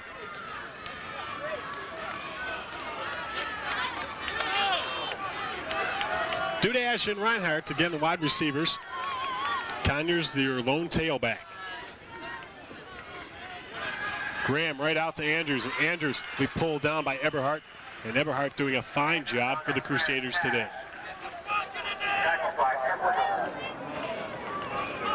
It seems like it's either been Eberhardt or Moeller in on the tackle for Capital. They got a good front four: Napoleon Bell, Bob Toy, Rod Lanning, and Mike Kaufeld. And the linebackers are even a little bit better for Capital. 2nd and 6. Graham again to the air. Graham will go down. Looked like he was going to be able to stick on his feet. I believe Rod Lanning was again the man who sacked him, his second one of the day. Once again, Greg, he had time to throw the football, and he could have easily just dumped it off, threw it incomplete, but he takes the sack instead, and it brings up 3rd down now and about 15 to go for the first down. Well, Graham. I saw Ed. He looked like he was looking for. You'll see it here. Andrews. He's got plenty of time to throw the football, and he could easily just dump it off to somebody to just take the incomplete pass, but he takes the sack, and it's 3rd down and 15. Graham again back to pass. This one is knocked down by Bob Toy. Bob Toy, the 2nd time today he's done that. They were going for a center screen. And Baldwin-Wallace will bring out Sean Gorman. Going back deep, Charles Gibson, number 49, and Mike Lohr, number 19. Frustration is definitely set in on the offense for Baldwin-Wallace.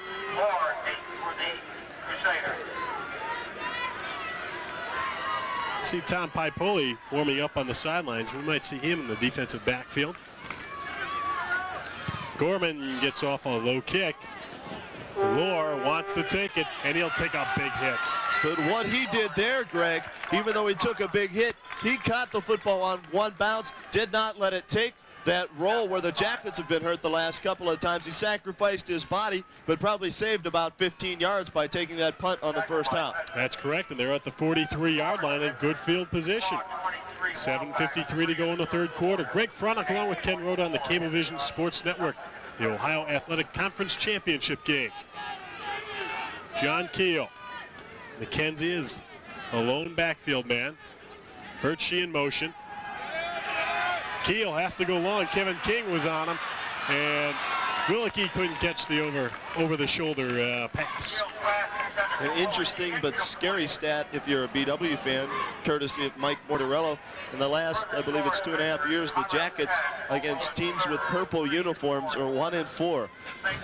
So things haven't been too bright and cheerful when the Jackets playing a team with the color purple somewhat on their uniform. 2nd and 10 from the 43. Really dug deep for that one as I drink my grape pop. And a handoff to Dunkel the first time he's carried the ball in the 2nd half. Trosha gets off the bottom of the pile. Really Blum's down there in Shalato. Kevin King on the bottom. 3rd down and 5 now for the Capital Crusaders. Their own 48-yard line. Jackets still only a touchdown and field goal out of the lead in this one. But they need to put some points on the board. But first of all, the defense has to rise to the occasion once again right here. 3rd and 5, and John Keel, the junior. Bob Weil comes in motion. They fake to him over the middle, and Greg Profancic hit it in the air and didn't have enough speed to come back to it and change his direction to make the interception. But nevertheless, a good defensive play by the senior. Profancic twice named Ohio Athletic Conference Defensive Player of the Week, and you see why on that last play as he knocked down that pass, almost came up with a big interception. You'll see him break here. Number 44, he got his hands up and then almost came back to make the interception. Mike Watt in to do the punting chores again. This time a high floating kick, and Fenari will take it. Fenari tries to get around 1, now 2. Fenari all the way up to the 25-yard line. Good job by Vince Fenari. First time the Jackets have really picked up some yardage on a return here this afternoon.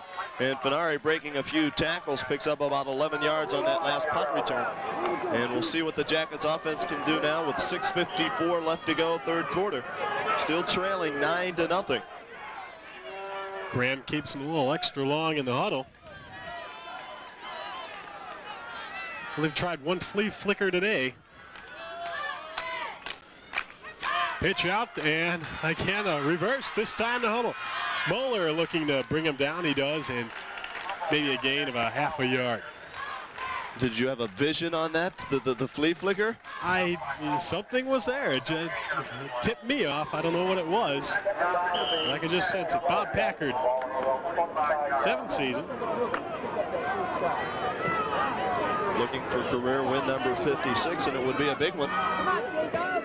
His 4th OAC championship. 2nd down and 10. Graham back to pass. Looking for Dudash long. If he can, Jeff Lindsay, if he can outrun Sean Kelly tried to bring him down, and Jeff Lindsay gets a touchdown. The Jackets strike with a big play, but there is a penalty flag down back at the line of scrimmage, holding against the Yellow Jackets. Oh my, that hurts the Yellow Jacket offense. Jeff Lindsay just broke open and outran Sean Kelly, number 28, and there you see the flag. It cost Capital a score in the first half. This time it comes back to haunt BW. Be nice if we could take a look at that last play and possibly see where the holding occurred, because Lindsay was so wide open. The ball just had to get there, and he was gone for a touchdown. But it'll all go for naught as the Jackets penalized 10 yards for holding. Here's the replay. We'll see if we can locate the holding. You don't see the flag come down there, so we really couldn't tell. And then there's Lindsay, and he's gone for a touchdown. But all for naught. If I had to make a guess, it looked like Scott Wilson was holding Bob Toy, number 75. 2nd down and 20 from the 15. Baldwin-Wallace now in a hole. Graham rolls right. And he hits a man, I believe, Lindsay again. It's number 83, Scott Humble, making his 3rd catch of this afternoon. And Humble picks up some of that penalty yardage back, and it'll bring up now a 3rd down play for the Yellow Jackets, 3rd and 6. Hummel will go out, and Dudash comes in for him. So it'll be Dudash and Lindsay. Sokolowski, the wingback.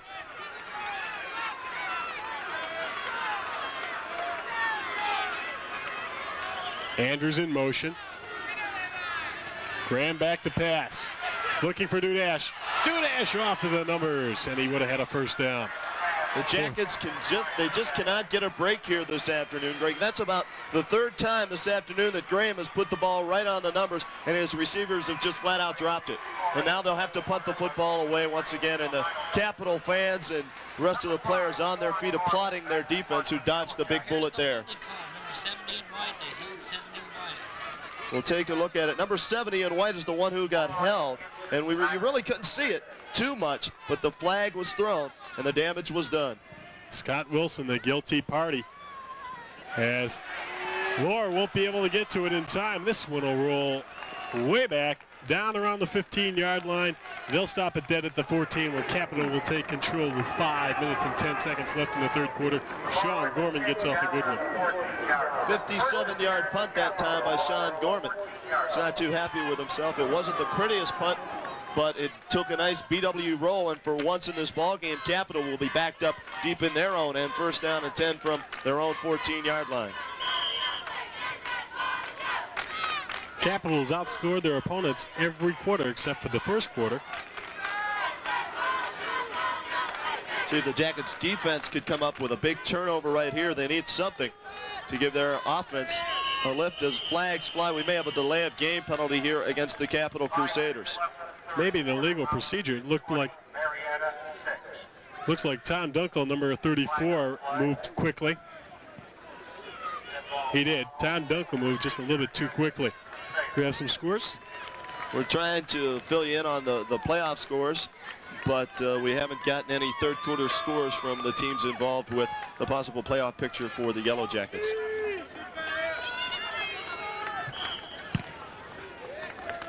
Mike Patterson comes in the ball game for Dennis Petrowski for the Baldwin-Wallace defense.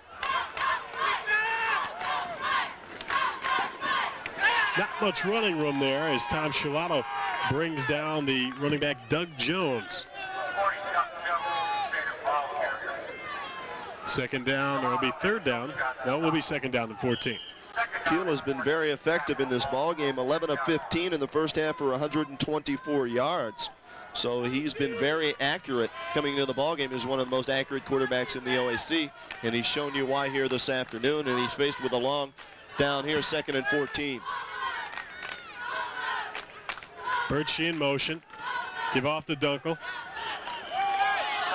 And we'll see if he was down first. There was a fumble after the play.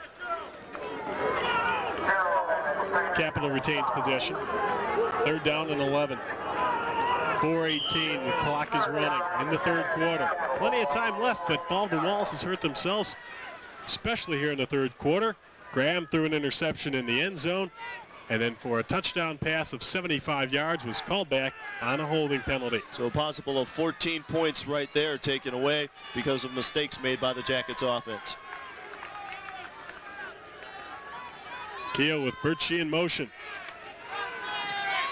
Look for Willicke. Kevin King trying to get a hold of Keel. Profantic runs him out of bounds. And that's almost as good as a sack right there, Greg. They did not let Keel throw the football with a chance to pick up the first down. They forced him out of bounds short of the yard marker, and they'll have to punt the football away, and Fenari and Lindsay will drop back deep for the Baldwin-Wallace Yellow Jackets. That's the pressure that Baldwin-Wallace needs on the quarterback, as Mike Watt back at his 4-yard line. Baldwin-Wallace should get this in pretty good field position. They set up for a return. Lindsay will get it. Give it off to Fenari. Fenari, no fooling Mr. Mueller. But still the Jackets at the 49-yard line with good field position. Greg, they've had good field position throughout this football game. They have not been able to turn that to an advantage for the Jackets offense. We'll see if they can do it here with 3:34 left to go in this third quarter. Still trailing 9-0 to the Capital Crusaders. Capital has to be very weary. If Baldwin-Wallace can get one score, then that would certainly turn the tables. As Andrews keeps running as there's a flag is thrown. And every time the Jackets seem to do something right, Greg, a flag comes flying into the play. And it looks like it would be another holding or a clipping call here where the flag was thrown right at about the 47-yard line. Rod Lanning, the defensive tackle for Capital, is down on the ground.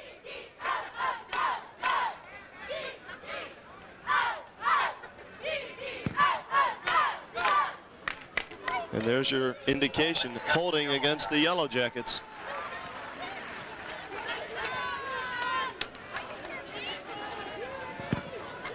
Baldwin-Wallace not been able to get a break, and they've definitely hurt themselves a couple times today, Ken. They've had 3 scoring opportunities, really, Greg. The one touchdown that was called back by the holding call, the touchdown, well, a pass in the end zone, which was intercepted, and then they had a chance to kick a field goal, if you remember, back in the first half, and they elected to go for it on 4th down and were stopped short of the first down. So really 3 scoring opportunities for the Yellow Jackets, but they have nothing to show for it.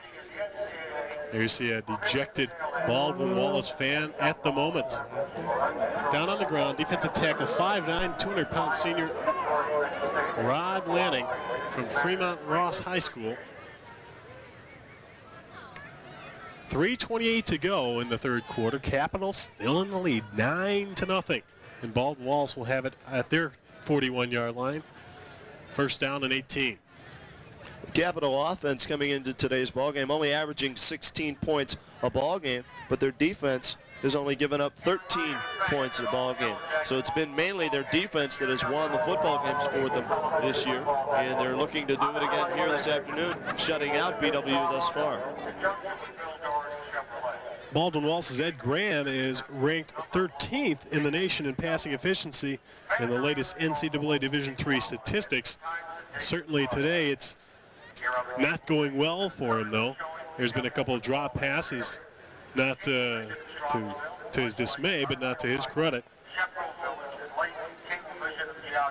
He's certainly trying to put something together here. He's thrown some good passes. The one to Lindsay that was called back was right on the money, over the shoulder catch by Jeff Lindsay.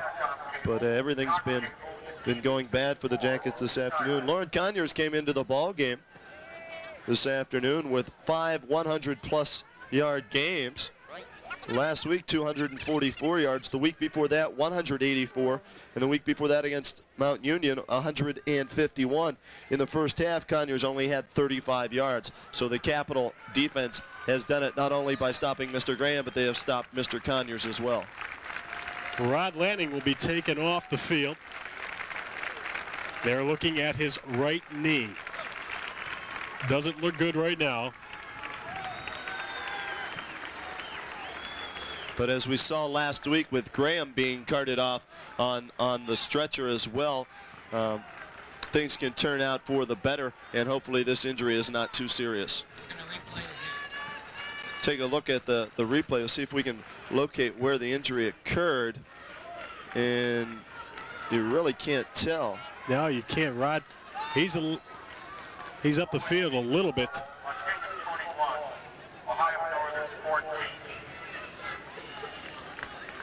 3:28 to go in Baldwin-Wallace. First down and 18 yards. Duffner and Reinhardt, the wideouts. Ed Graham, the senior, pitches out to Conyers. Conyers gets around the outside and gets up most of that penalty yardage.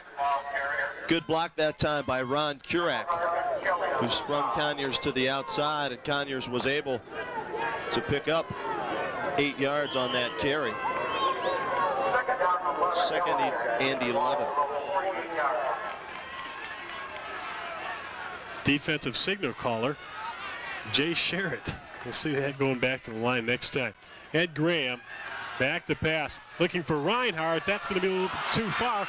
And coming up again with the call, Keith Zanto, and I believe Zanto's second interception today. As Graham that time tried to force it into the coverage and overthrew his man Reinhardt.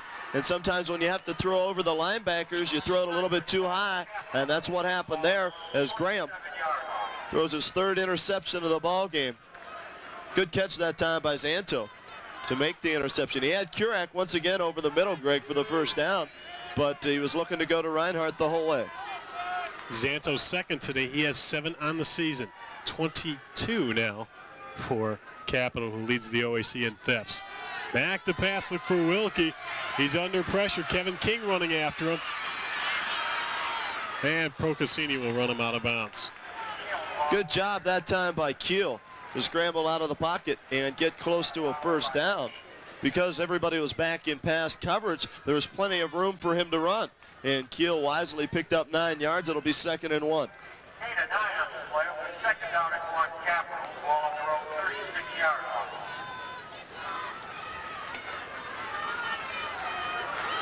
Ball at the 36-yard line.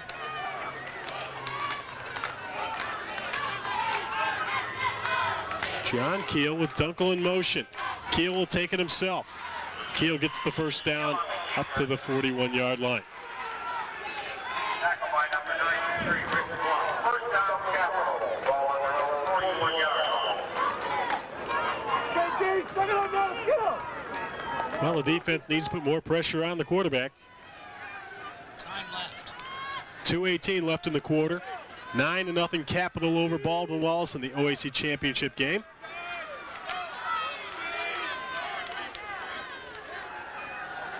Keel looks over the defense. Birchie in motion. Keel pitches out to Birchie. Houck brings him out of bounds along with Perry Mastricola. Given out by Houck and Mastricola. Jackets defense yet to come up with a fumble or an interception here this afternoon. Capital, on the other hand, their defense has picked off 3 passes. And it'll be 2nd down and 8 from the 43. Kevin King comes out of the ball game. Doug Halbert will fill in at the right end position. Keel looked over at Wilkie. I don't know if they've got something going here. Coming on the play. They'll go long for Birchie, and nothing there. Keel thought his face mask was pulled. Good Good feed by the defense coming in on it. I thought that one of the Jackets got a hold of Keel's face mask as well, but the official who was behind Keel really could not see it, and therefore the flag was not thrown. But I do believe somebody reached up and grabbed the face mask of Keel as he was rolling out to his right.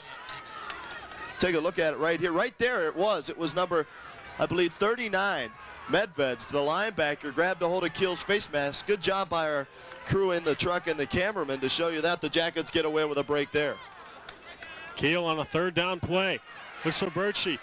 Dunkel all the way open, and he gets it at the 35-yard line. Now they say no catch. And we'll have the best look at this one, Greg. Yes, it was we will. Very close. The pass came in low, and Dunkel turned around at the last second. They're going to rule it an incomplete pass. Kurt Smith, number 77, the offensive lineman's up there, patting the official on the back. Take a look at it right here. There you see Dunkel in motion. Now he's going to go out in the open area and then come down. And you really could not tell. It looked like a catch, but then after the pile was there, the ball was loose on the ground, and I think that's what caused the official to rule an incomplete pass. That could be, and Mike Watt, the freshman, in on the kick again from his 32. Jeff Lindsay will take it from his 19. Lindsay to the outside, cuts it back, spins and goes back down, and the flag is thrown after the play. We may have a clipping call against the Yellow Jackets, and it occurred nowhere near the play, Greg.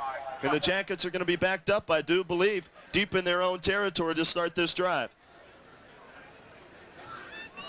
1:38 to go in the 3rd quarter, and you called it correctly, Ken.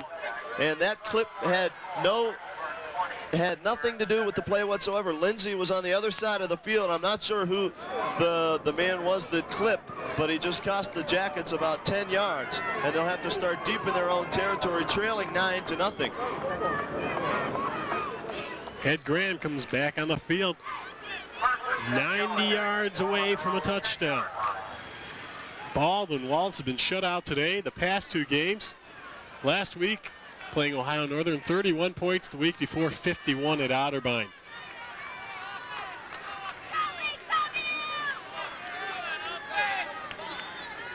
Graham back to pass, looking for Humble. Now gets it out to Andrews. Andrews tries to sneak away, and he does. He went out of bounds. No, at the 21, the officials say. Well, we've got a flag thrown back at the 20-yard line. And we'll wait to see with this call. The way things have gone this afternoon, it's probably going to be against the Baldwin-Wallace Yellow Jackets. And it is. Offensive pass interference against Baldwin-Wallace. That'll be a loss of down.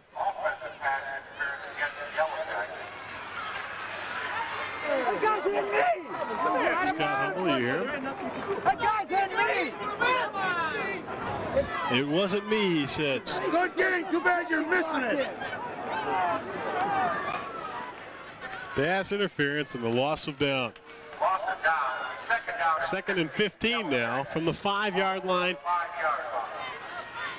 I think Baldwin-Wallace has gone as low as they can go right now. Can only get uphill, go uphill from here. Let's hope so, with 1:30 left to go, 3rd quarter. Hand off to Conyers. And Conyers picks up a little bit.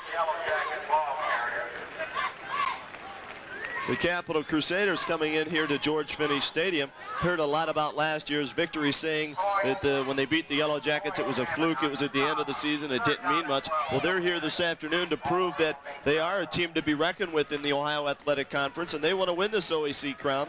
And right now they have the upper hand, leading 9-0, and in total control of this football game. 3rd down and 12 from the 8-yard line.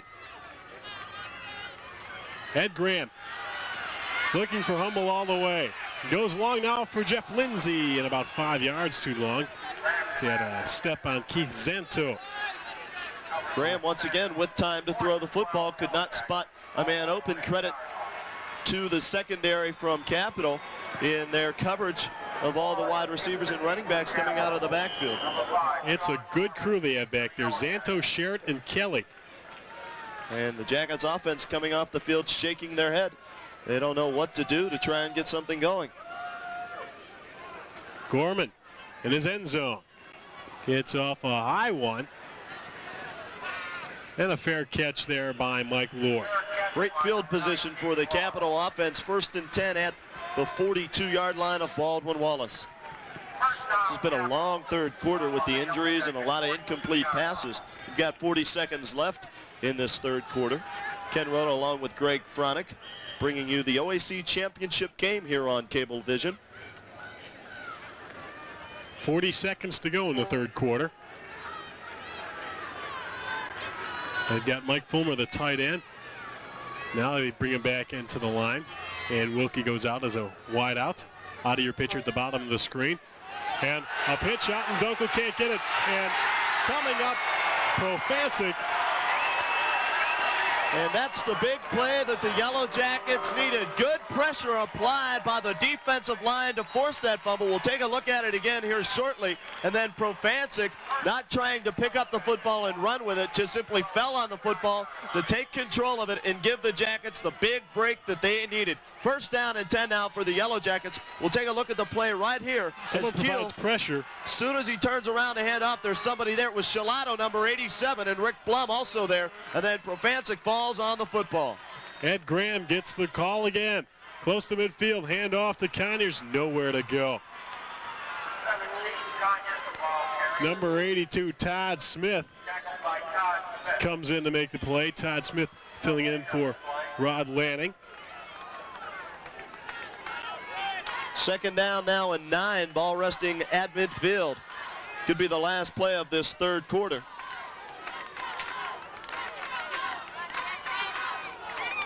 Graham gives off to Andrews. Andrews some room up the middle again, but this time Todd Smith again on the tackle.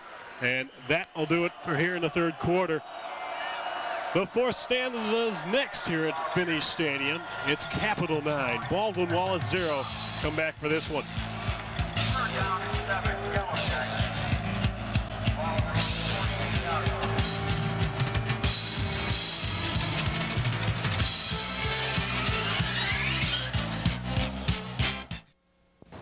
There are many opportunities for off-campus study at BW.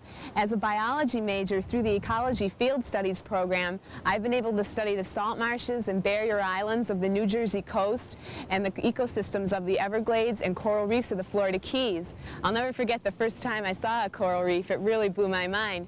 But the most rewarding aspect of these opportunities have been the friendships that have developed as we've learned to live and work together.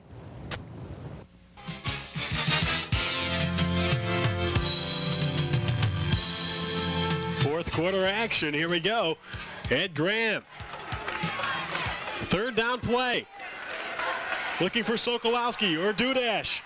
It's Dudash and through his hands as he's brought down by Mark Welsh. Right there once again, Graham with a nice pass. Dudash could not hang on. He took a good hit, but he still should have caught that football. And Dudash a little slow in getting up. And we'll see what head coach Bob Packard now is going to elect to do. I think he had his head snapped there. Mark Welsh really plummeled him. There you see number 22. He gave him a belt from behind. It's going to be 4th down now and 7 for the Yellow Jackets, and they're going to have to punt the football away. So the Jackets get a big break, but it goes for naught as the Capital defense rises to the occasion once again here this afternoon and keeps the Jackets from picking up a 1st down. That's twice now that Dudash on a 3rd down play has not been able to come up with a catch. That one right through his hands, the other one off his numbers. And you can see he's holding the back of his neck, as you mentioned, when he got hit, somewhat like Graham last week, a whiplash motion. And that's where he got hurt, and he's okay as he's walking off the field under his own power. And in to do the punting for the Yellow Jackets, Sean Gorman. Number 5, nation's 2nd leading punter. Last punt traveled 57 yards. Mike Lohr, the deep man, number 19, you see him in your picture. Charles Gibson is the up man, number 49. Gorman from his 41. Oh, bad punt. But this one could get a coffin corner. Lohr right out of bounds at the 8-yard line. And although it did not look pretty, Gorman's damage was done that he put it inside the 10-yard line, knocked it out at the 8-yard line.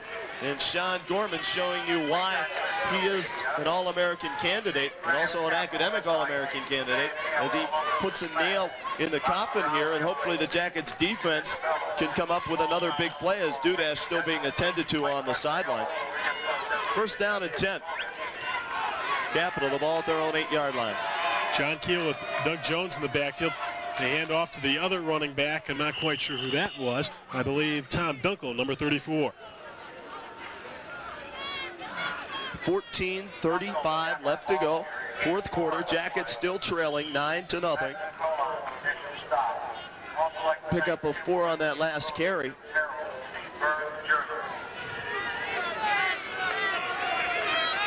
Weil in the backfield along with McKenzie. Weil gets the call. Nothing there. Greg DePiro brings him down.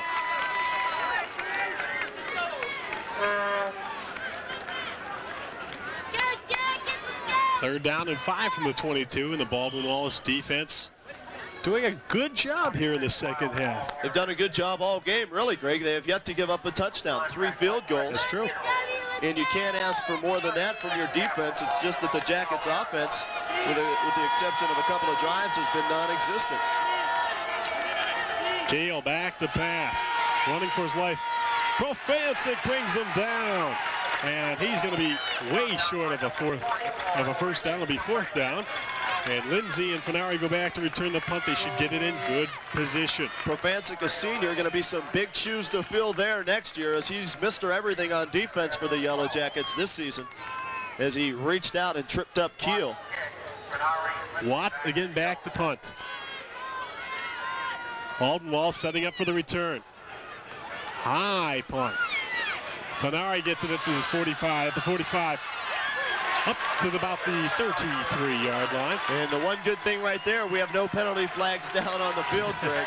And so the Jackets starting in their best field position of the ball game. They've had good field position throughout the game, but this is the best that they've started their drive at the Capital 33-yard line. Graham and company, they need to put some points on the scoreboard with this drive. Humble and Lindsay, the wideouts. The backfield mates, again, Conyers and Andrews. Graham pitches out to Conyers. Andrews gets a good block on Moeller. Conyers with his best run of the day inside the 20-yard line, down to about the 17. Conyers will pick up 17 yards on that carry. And as you mentioned, by far his best run of the ball game. And the Jackets have it first down and 10 from the Capital 17-yard line. The pressure being put on is Brian Dudash back in the ball game. Graham hands off to Conyers. Conyers can go all the way, and he does. Lauren Conyers. And we heard the coaches next door, Greg. No flags down on the field. They're all applauding as the big play man, Lauren Conyers, takes center stage one more time in this 1987 season and gets the Jackets on the scoreboard. And all of a sudden, the Jackets are back in this ball game. Lauren Conyers does the job, and Wade Masad can bring us 2 points closer to a tie ball game. Very important extra point right here, Greg. The snap was not that good. The hold was, though, by Chris Houck, and more importantly, the kick was good. And for Wade Masad, his 46th consecutive extra point, and that moves him up on the list in the OAC for most consecutive points made ever to second on the list. So Masad having a banner year as well. And the crowd finally gets into this ball game. 9-7 Capital in the lead, and I think this is what they're dreading. They don't want to get Baldwin-Wallace pumped up, especially in the fourth quarter. Baldwin-Wallace leads against, they've scored 82 points. You see Lauren Conyers, a big hole that opened up for him. A trap play up the middle, and they now have 89 points that they've scored in the fourth quarter this year, and only allowing 25. On the other hand, Capital's had 52 points that they've scored to 42 points they've allowed. Lauren Conyers in the last 3 weeks, Lauren has carried the ball 63 times for 579 yards and 9.2 yards per carry average and 5 touchdowns. Doing the job in the fourth quarter is Wade Masad will kick off. Mike Lohr gets it inside his 10. Lohr with a lot of running room. And Lohr across the 20-yard line to about the 22, maybe the 23. And the Baldwin-Wallace defense has got to be pumped up right now. My partner Ken Roda went to check out the scores that's happening in the NCAA right now. And also with that last run, Lauren Conyers sets a new single-season rushing record. So Conyers pretty much owns all the rushing records here at Baldwin-Wallace College. He has 17 carries, 86 yards now on the day, and we'll get you some scores after this play. Crusader offense. John Keel needs to keep his team in control here. Hand off to Dunkel. Dunkel gets about 5 yards. Scapin on the tackle. Kevin King up there along with Greg Profancic. Now some of the other teams that are playing this afternoon, in order for the Jackets to get into the playoffs, if the Jackets would win, from the words of Kevin Ruppel, Wabash is getting crushed by DePaul up in Indiana, and Monmouth, who's playing in their title game, is also losing. So the signs are somewhat better than a little bit ago for the Jackets, as the defense once again lowering the boom. That time Profancic along with Petrosky and Trosha throw the running back from the Capital Crusaders, Birchke, to the ground. No gain. Third down now and 3. 11:53 remaining in the game. Remember, in a tie ball game, which it's really not made for right now with a 9-7. Ends up in a tie. Baldwin-Wallace needs a victory. Keel keeps it. He's going to look for Wilkie. Keel, and it's blocked down. Profancic knocked it down once again. The senior rising to the occasion.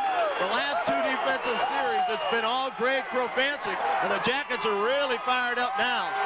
And we'll see, they'll get the ball in pretty good field position, and this one's going to be a whale of a finish. Let me tell you, Greg, stick around, everybody. You're not going to want to miss this one. As I said, all they needed was one score. The Crusaders, fearing that, as Watt will get the punt away. Low kick should be a return by Fenari. Fenari will have to fall on it. I believe Lindsay fell on the ball and hit the 41-yard line. That time, Fenari, thinking what I was thinking, low kick. He was trying to return the football before he got it, and the concentration broke there, but the Jackets still have the ball in pretty decent field position. First down and 10 at their own 41-yard line. Ed Graham with Hummel and Reinhardt as the wide receivers. We'll see if they try a big play right off the bat or not. Lauren Conyers has been doing a good running job. Ed Graham looked over the defensive secondary. We could see something here. Ed Graham looking for Hummel. He's got him. Hummel down to the 46-yard line. Great catch that time by Scooter. Scotty Hummel as he dove for the ball. First down yardage at the Capital 46-yard line. And Graham threw a BB right there to Hummel as he read the defense, threw it between two linebackers, right on the money. Credit Graham and Hummel with a good connection there. First down and 10 there in the Crusader territory. Number 82 comes in, Sean Duffner. Duffner and Reinhardt. Graham again looks at the defensive backfield. I think this time might be Conyers gets the call. Pitch out to Conyers. Conyers can't get around the defense. Napoleon Bell comes up for the tackle. I don't know, I've just been able to see Graham today. I can pick out what he looks like he wants to do. Pick up on that last carry by Conyers of 2 yards. It'll bring up second down now at 8. Here's the scoring drive. 2 plays, 22 yards, 22 seconds. 18-yard run by Lauren Conyers.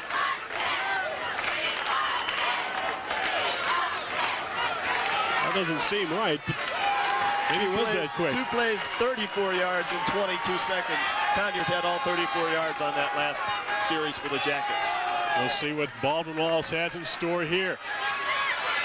Graham over the middle to Scotty Hummel. Scotty was draped by Mark Welsh and able to come up with the catch. Scott Hummel has been outstanding today. Hummel sat out last season, coming back this season as we take a look at Lauren Conyers on the sidelines. He went down earlier in the ballgame and came back, but right now he's on the bench on the sidelines, and he could be hurt. He's taking a breather. He's in a lot of pain right now. It looks like that left shoulder again. Third down and 3 from the 39. Graham hands off to Andrews. Andrews jumps, and he's close to a first down. Yeah, he's got it. All depends on the spot. They got the first down. It looks like he'll have the first down by about a length of a football. And we look on the sideline now trying to find Lauren Conyers. They're not even going to bring the chains on. They're going to wave the arm and move the chains and give the Jackets a first down. Conyers standing right next to Bob Packard. He's ready to get back in the game. Humble and Reinhardt, you can't keep him out of the ball game. He's a gutsy player. Ron Crack, the lone tailback. Passing situation. First down and 10. Graham back to pass in the rollout. Good protection. Graham will just pass it out of bounds. Wise choice that time by Eddie Graham. He did not see any yards ahead of him to pick up on the ground, and all his receivers were covered. So he just elected to throw the football out of bounds and stop the clock with 9:26 left to go. Second down and 10 now. The ball at the 36-yard line of Capital. And here comes Lauren Conyers back in the ball game. Ron Crack will take a seat on the sidelines. Second down and 10 from the 36-yard line.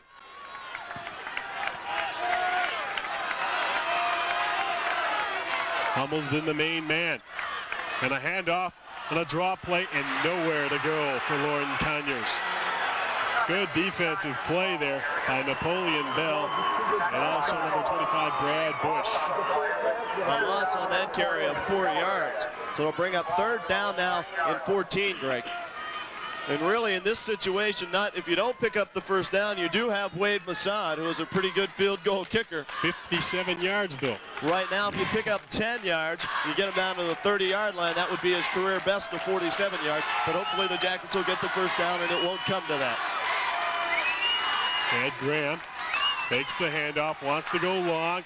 A man along the sidelines and intercepted by number 28, Sean Kelly. Sean Kelly up the sidelines. Kelly falls down at the 40-yard line. A flag thrown back at the 8-yard line. We'll wait and see what the call is there. But Graham really just threw that one up for grabs, Greg. He had to throw it the whole way back across the field. And instead of trying to pick up the first down, the Jackets were going for all the marbles right there, and they come away with nothing. And the Capital Crusaders will have the football. I believe the flag was after the interception. There's everybody in limbo right now on the field waiting for the call. The defensive unit for Baldwin-Wallace is on the field, but it's a possibility that it could go against. Might be a clip after the return, and that's what it is. Well, at least that's the case. It'll bring it back to where the clip occurred, and it will be Capital football, but they will start deep in their own territory. Here's C. Graham. He rolls out. He's to the right side of the field, and he tries to go the whole way back across the left side. 2 men right there, and there was the clip on Lindsay. Good call by the official to throw that flag in there. But this really, Greg, is almost as good as a punt right here, as Capital will start first down and 10, but deep in their own territory at the 4-yard line. So the Jackets defense, if they could hold here, would really give the Jackets offense great field position. First down and 10. John Keel at quarterback. Capital has the ball in the lead by 2, 9-7.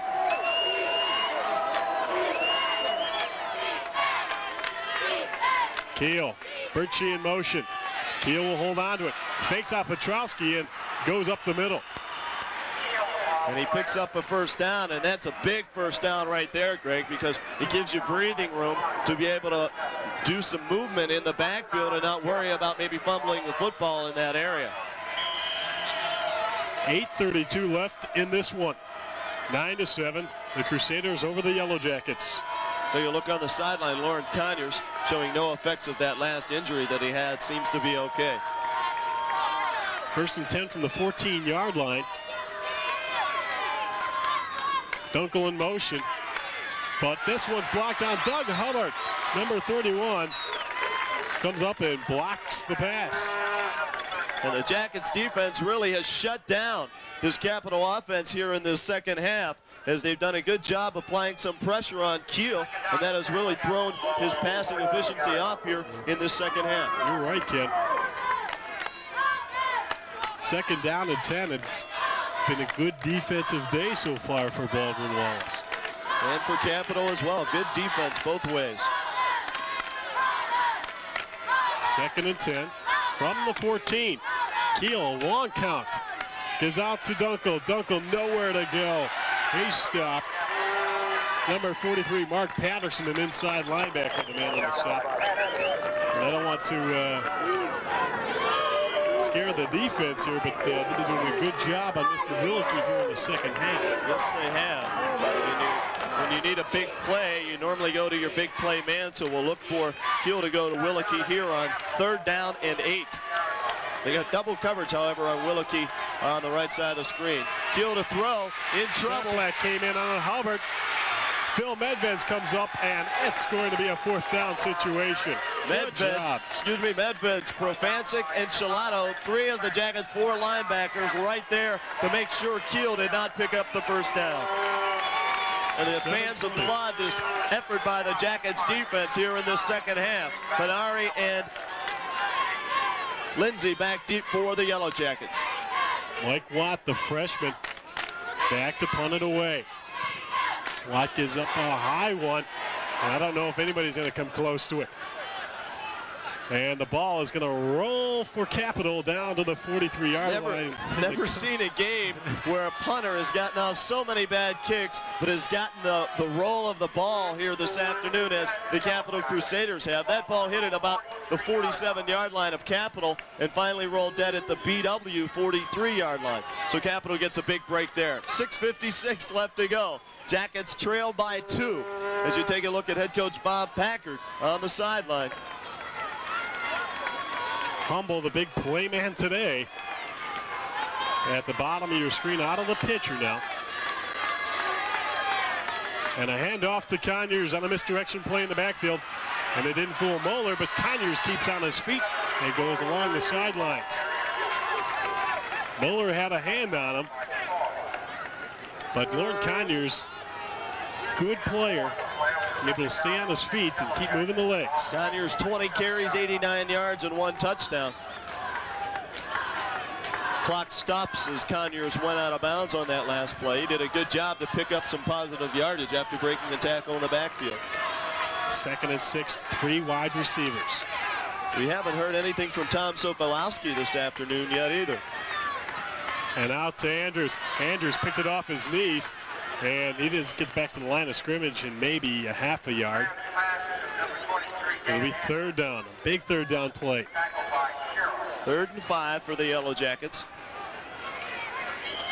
3rd down and 5, Yellow Jackets. Ball on their own 48-yard line.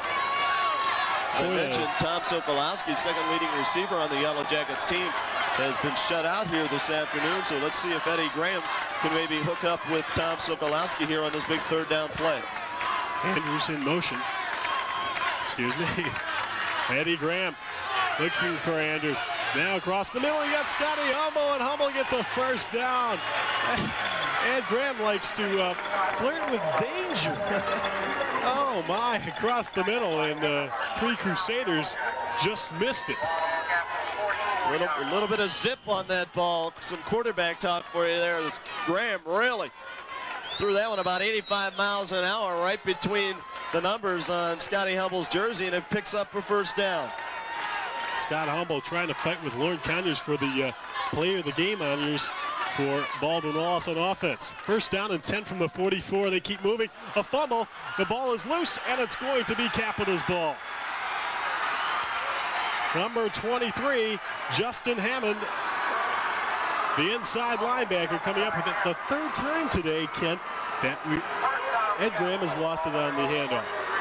That's very uncharacteristic of the Yellow Jackets offense. That should be something that's automatic. The snap from center should be automatic. And as you mentioned, Greg, this is the 3rd time here this afternoon that the Jackets have had trouble with the exchange. You'll see it here as Graham takes the snap and then loses it. It rolls free, and Capital falls on the football. Jackets defense called upon once again to do the job. Dunkel comes up, and he's hit hard by Shalala, but not before he picks up 7 yards, and this gives life to Capital right now. More importantly, they have the ball and the lead, plus the time. 5:25 left on the clock. And that 1 field goal attempt that the Jackets passed up back in the 1st half really looks big right now, Greg. They're only trailing by 2, and if Masad maybe would have hit that, they'd be up by 1. So you have to think about things now. Handoff, nowhere to go. Saplak and Profancic in on the tackle. Time now becomes the Jackets' biggest enemy as we're down to 5 minutes exactly to go in this fourth and final quarter. Capital up 9-7. 3rd down and 1 for the Crusaders here. The ball at the BW 47-yard line. John Keel, the junior quarterback, has done a fine job today. He's got McKenzie in the backfield. He's only carried the ball once today. He'll get it this time. No way. He lost a yard. Great job. Great pursuit by the Jackets as the offensive line, which had been very successful for Capital throughout the game, that time get blown off the ball, and the Jackets defense once again rising to the occasion, and Capital will have to punt the football away. Let's take a look at that. Greg Profancic, the man who comes in and just sticks McKenzie right there. He got him high, and Rick Blum got him low. The kick goes to Lindsay. No, it'll be Vince Finari getting the call at the 21-yard line. And Finari wisely, I held my breath wisely that time, raised the right hand and called for the fair catch. And so the Jackets defense did what they have done all game long, stopped the Capital offense, and now it's up to Eddie Graham and the Jackets offense with 3:54 remaining in this ball game. 80 yards away from a touchdown, but they've got Wade Masad, one of the better kickers in the OAC. And they need only 3 points to take the lead. Ed Graham, back to pass. Over the middle, Sokolowski. He's got it! Sokolowski's brought down by Sean Kelly just over the hand of Hammond. I do not know how Sokolowski was able to come up with that catch because the defensive man was with him. Step for step, Graham with a beautiful, Ohio Bell would have been proud of that connection. It was perfect. Graham to Tom Sokolowski. The big play gives the Jackets a big lift here on offense. 1st down and 10 at the 39-yard line. Ed Graham now will keep it on the ground. Conyers gets the call. Around the corner, Conyers, and goes out of bounds about the 33. Let's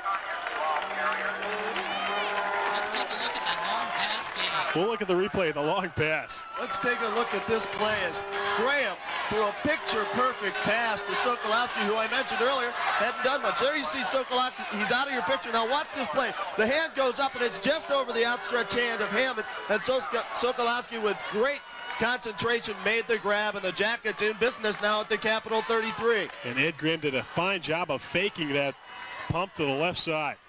Hand off to Conyers up the middle. Conyers being dragged along. Picks up about 3 yards. Well, he's close to a 1st down. I think he's got it. Mark Welshon on the tackle, along with number 70, Troy Gabriel. And we may have to bring the chains in. We will. They'll bring in the chains. This is awfully close, but I think they're going to have it. 3:14 to go. The Ohio Athletic Championship game on the Cablevision Sports Network. Hope you're enjoying it this afternoon. The winner of this one has a chance of going to the playoffs. Ooh, so close.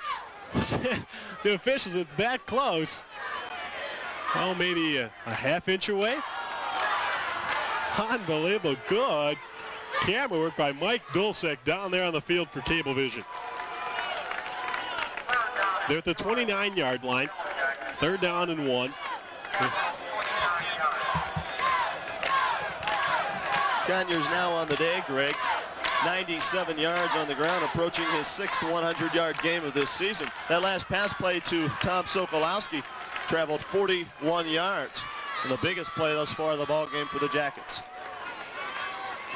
We'll see if Ed Graham calls his own number here. They're that close. Ed's got a lot of room ahead of him. He does. Ed Graham's got the 1st down.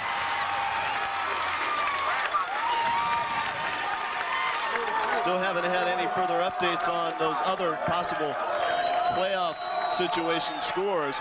But right now, we're worried about this one here at George Finney Stadium. Jackets trailing 9-7. 3 minutes exactly to go in the ball game. They have it at the Capital 26-yard line. Look at those other scores. Kevin Ruppel, the fine sports information director here at Baldwin-Wallace, will get those scores to us a little bit later. More importantly, Baldwin-Wallace, first down and 10. Ed Graham on a good block, goes along the sideline and out of bounds at the 15-yard line. Dan Andrews and Jeff Lindsay putting along some good blocks along the right side. Conyers strutting his stuff to perfection on that pitch from Graham. Picks up another 11 yards. He goes over the 100-yard mark once again. You'll see it. Here's the pitch. Conyers coming right at you. And he picks up a first down, goes out of bounds, stops the clock. First down and 10. The ball at the Capital 15-yard line. A touchdown would put so much pressure on the Capital offense. Ed Graham hands off to Andrews. Andrews looking for some running room. Andrews all the way down about the 5. And right now, if you're the Jackets offense, Greg, before we were talking about how the clock was an enemy of the Jackets. Right now, you want to use up as much time on the clock as you can because you're 5 yards away from getting into the end zone, and that would give Capital less time to try and come back and win the football game. But they haven't gotten in the end zone yet. We'll see what happens. First and goal. Well, no, they did not pick up the first down. Andrews was a yard short. It's 2nd and 1. The ball at the Capital 6-yard line. Reinhardt, a wide receiver, along with Humble, has been spectacular today. But look for Conyers there. He gets it, and Conyers is brought down. Good defensive play by Napoleon Bell. The clock continues to run, Greg. 1 minute, 45 seconds left to go. Now, what do you do here? This is a situation where head coaches get paid for being in. You're down by 3 points. You have 3rd down and 1 now. Do you throw the football? Do you keep it on the ground? What do you do? You've got to run with it. They've got 3 great defensive backs. They picked you off 3 times today. Keep it on the ground. We'll see what head coach Bob Packard elects to do. 3rd down and 1. And a handoff to Andrews. Andrews, he's close. He's in. No flags on the play, and Baldwin-Wallace goes in the lead. 13-9. Capital fans across the way cannot believe what they're seeing. They saw their team dominate this game for 3 quarters, but the Baldwin-Wallace Yellow Jackets say that they own the 4th quarter, and they're showing you why right here this afternoon as Wade Masad will try and tack on the extra point to give the Jackets a 14-9 lead. No pressure here for Masad. They're already up by 4. This makes it 5. 14-9. And more importantly, Greg, only 1 minute and 14 seconds left to go in this ball game. Capital has to get it into the end zone to win this football game. A field goal will do them no good. One thing we have to look at, passing offense. Capital rated 6. You've got the man you should look to, Keith Willicke. Big problem. Baldwin-Wallace West in the OAC in passing defense. We'll see if they can stop him. You know what's going to go in the air. The key to this second half has been the pressure that they've been putting on Kiel. That's going to be the key to this last drive. If the Jackets can keep pressure on Kiel, then they should be able to wrap up this football game. There's the handoff to Andrews. Busts the tackle. Dives on into the end zone. Jackets lead 14-9 with 1 minute and 14 seconds left. Wade Masad will tee it up here at the 35-yard line. And what you have to do right here, Greg, is you have to make sure they don't get a big return. You have to stop them back around the 20 or 25-yard line. We'll see where Masad goes with this. If they'll go all the way back down to Weil or Lohr. With all the emotion and how psyched up he is, I wouldn't be surprised if he knocks this one in the end zone. Well, he won't get it that far. Mike Lohr at the 10. Lohr, good stepping moves and gets up across the 20 to about the 21-yard line. But only a return of 11 yards, and it used up 7 seconds. So we're set for a fantastic finish here at George Finney Stadium for the OAC Championship between the Capital Crusaders and the Baldwin-Wallace Yellow Jackets. Baldwin-Wallace on top, 14-9. Sponseller playing center field right now. Double coverage on Willicke. Out to Fouts. Keep him in bounds. Goes out of bounds. Tom Pipoli, the veteran, number 27, back in the ball game. He's had problems with the knee. He'll come out. Tim Scaife, number 21. Pipoli's done a heck of a job coming back after having surgery. 1 minute exactly. Fout again, this one incomplete. 58 seconds left on the clock. Houck and Shalato been looking at Willicke all day long. Going to try and stop him right now. Shalato on top of Willicke. They're talking to each other. across the middle, and they've got Birchke. And Birchke is all the way down to the 37-yard line. Right out of the backfield, Mike Birchke with 48 seconds to go, and the Capital fans on their feet. Baldwin-Wallace stunned at the moment. They need a touchdown, though. This is where the linebackers can't get sucked in. Birchke is now a wingback along with Dunkel. And Jones look for Birchke again. This time, good defensive play by Scaife going on top of Mr. Fout, number 11, Ken Fout. Keel has had time to throw the football. We mentioned it right before they got the football after the kickoff. You got to put pressure on Keel. You have to keep applying the pressure to him. If you give him time, he's going to find an open man, and he's had time to throw the football here. The Jackets defensive line needs to get a little bit riled up and become more fierce and put some licks on Keel, and here comes one almost. 30 seconds to go, and Dunkel gets the ball. Dunkel will be hit out of bounds by Hauk at the 24-yard line. 34 seconds to go on the clock. This one definitely not over. Rick Plum almost came up with a big hit. They set the defensive linebackers that time. Keel was lucky to get the football away, and he picked up some big yardage. Look for Profancic or maybe Petrowski going in. They're going to lay back this time. Keel's got a lot of running room. He's going to run it out of bounds. He's down to about the 16-yard line, maybe the 17 where they'll find out what he was out of bounds. It was a 17, 28 seconds to go. For the Jackets, defense was as yet to give up a touchdown this whole ball game. Now gives Capital plenty of room, and they're knocking at the door at the 17-yard line. Baldwin-Wallace, all day long, Capital's been able to go up and down the field, but not been able to punch it in. We'll see if Baldwin-Wallace can come up with a gem right here. Keel looking for Fout right behind him. Keel all the way. He's close to a touchdown. Not in. Not in. He's at the 1-yard line with 18 seconds to go. Unbelievable. Down the field they've gone. And a timeout called by Capital. This drive started back at the 21-yard line, Greg. They had 1 minute and 14 seconds. They're all the way down to the BW 1-yard line and a chance to win the OAC title right here. And I believe it's Mr. Keel that's hurt right now. If he is, their backup quarterback is Troy Fink, a junior. We'll see the replay, and it is Keel that's hurt.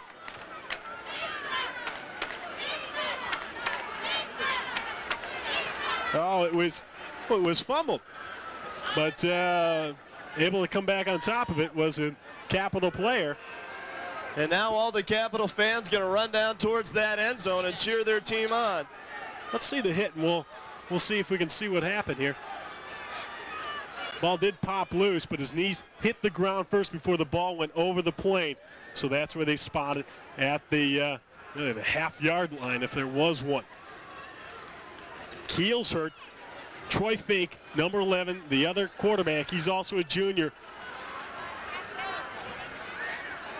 Now this could be a problem for Capital because we've seen Graham have some problems on the snap. Coming in an emotional ball game, we'll see what Troy Fink can do. As Keel steal down, he's finally sitting up right at the goal line. He took a heck of a hit. 18 seconds to go. Everybody on their feet in the stands, on the sidelines, up here in the booth.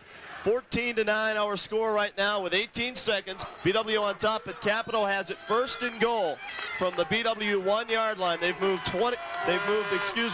88 yards in a matter of 56 seconds. As I said, Baldwin-Wallace last in passing defense, and that's hurting him right now, all the way down to the goal line and ready to punch it in. Coming in the ball game, number 10, Troy Fink. See if Capital elects to keep the football on the ground or if they go up top. 18 seconds left. Here we go. Fink. He didn't get in. Fink didn't get in. The time's still running, but they'll have a timeout. 13 seconds left. We'll see if they even lost a little bit of yardage there. Tried the quarterback keeper, and Fink did not get into the end zone. They mark it about the same place. We'll take a look at it one more time. And he was awful close. Trying to get in. And the officials' arms do not go up. And quickly, Capital calls timeout. 13 seconds left. What a way to end the season here on Cablevision. The Jackets and the Crusaders going head to toe right at each other. And it comes down to this last couple of plays with 13 ticks remaining on the clock. Greg Profancic, number 44, the leader on defense. Coming up, getting his team pumped up here. You couldn't ask for much more excitement than this one. Willicke split out to the left. Give off to Birchie, and Birchie's in for a touchdown. 11 seconds left. 16 to 14. The extra point is very important here. Roger Ripley needs to put it through. You mentioned it, Greg. The Jackets defense last in the passing category, and Keel and company took care of their offense, had plenty of time to throw the football and used it to their advantage, and the extra point is good, and it looks like Capital is going to be crowned the 1987 OAC champion, although there are 11 seconds left to go. It looked so good for Baldwin-Wallace just a minute ago, and Capital just marched down the field. 11 seconds. I'm sure as soon as they've been told, the special teams, as soon as they get the ball, fall down, and the time will stop. And then Baldwin-Wallace will have a chance from line of scrimmage, Ed Graham. Now somehow if the Jackets would get down, Greg, and attempt a field goal and tie this football game up, the Yellow Jackets would be crowned the OAC champions. A tie gives the Yellow Jackets the title. Capital had to come into this football game and win it to be crowned OAC champions, and right now it looks like that's going to be the situation. But more importantly, Baldwin-Wallace needed a victory if they wanted any chance of the playoff. Exactly, and a couple of teams were losing that the Jackets needed to lose, and what looked like a great opportunity there with about a minute and 15 seconds turns into a nightmare once again here for the Yellow Jackets at home at George Finney Stadium.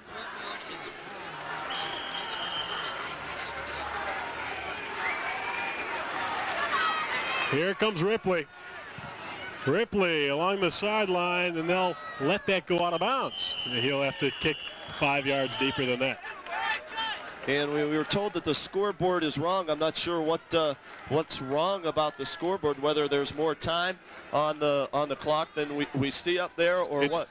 It should be 16 to 14, not 17. So a field goal would give the Jackets a victory, and it would not tie this ball game up. It would give them a victory. That's correct.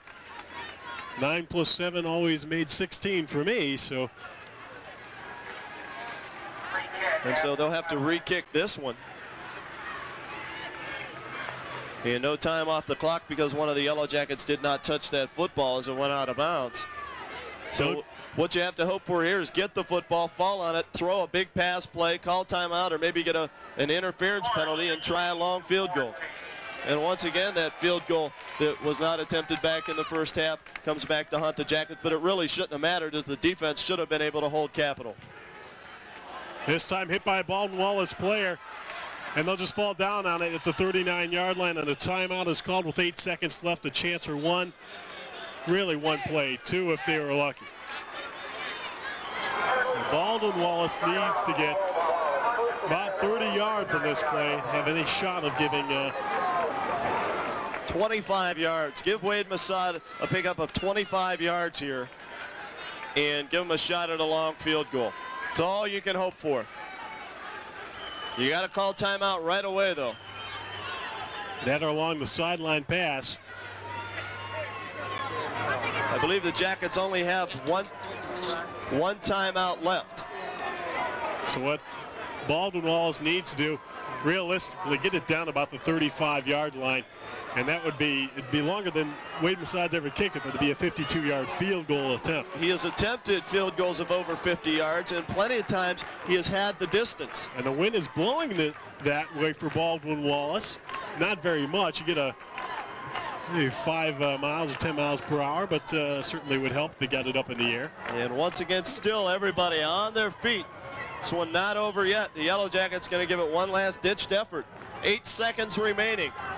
Graham with 4 wide receivers in the ball game. We'll see where he goes.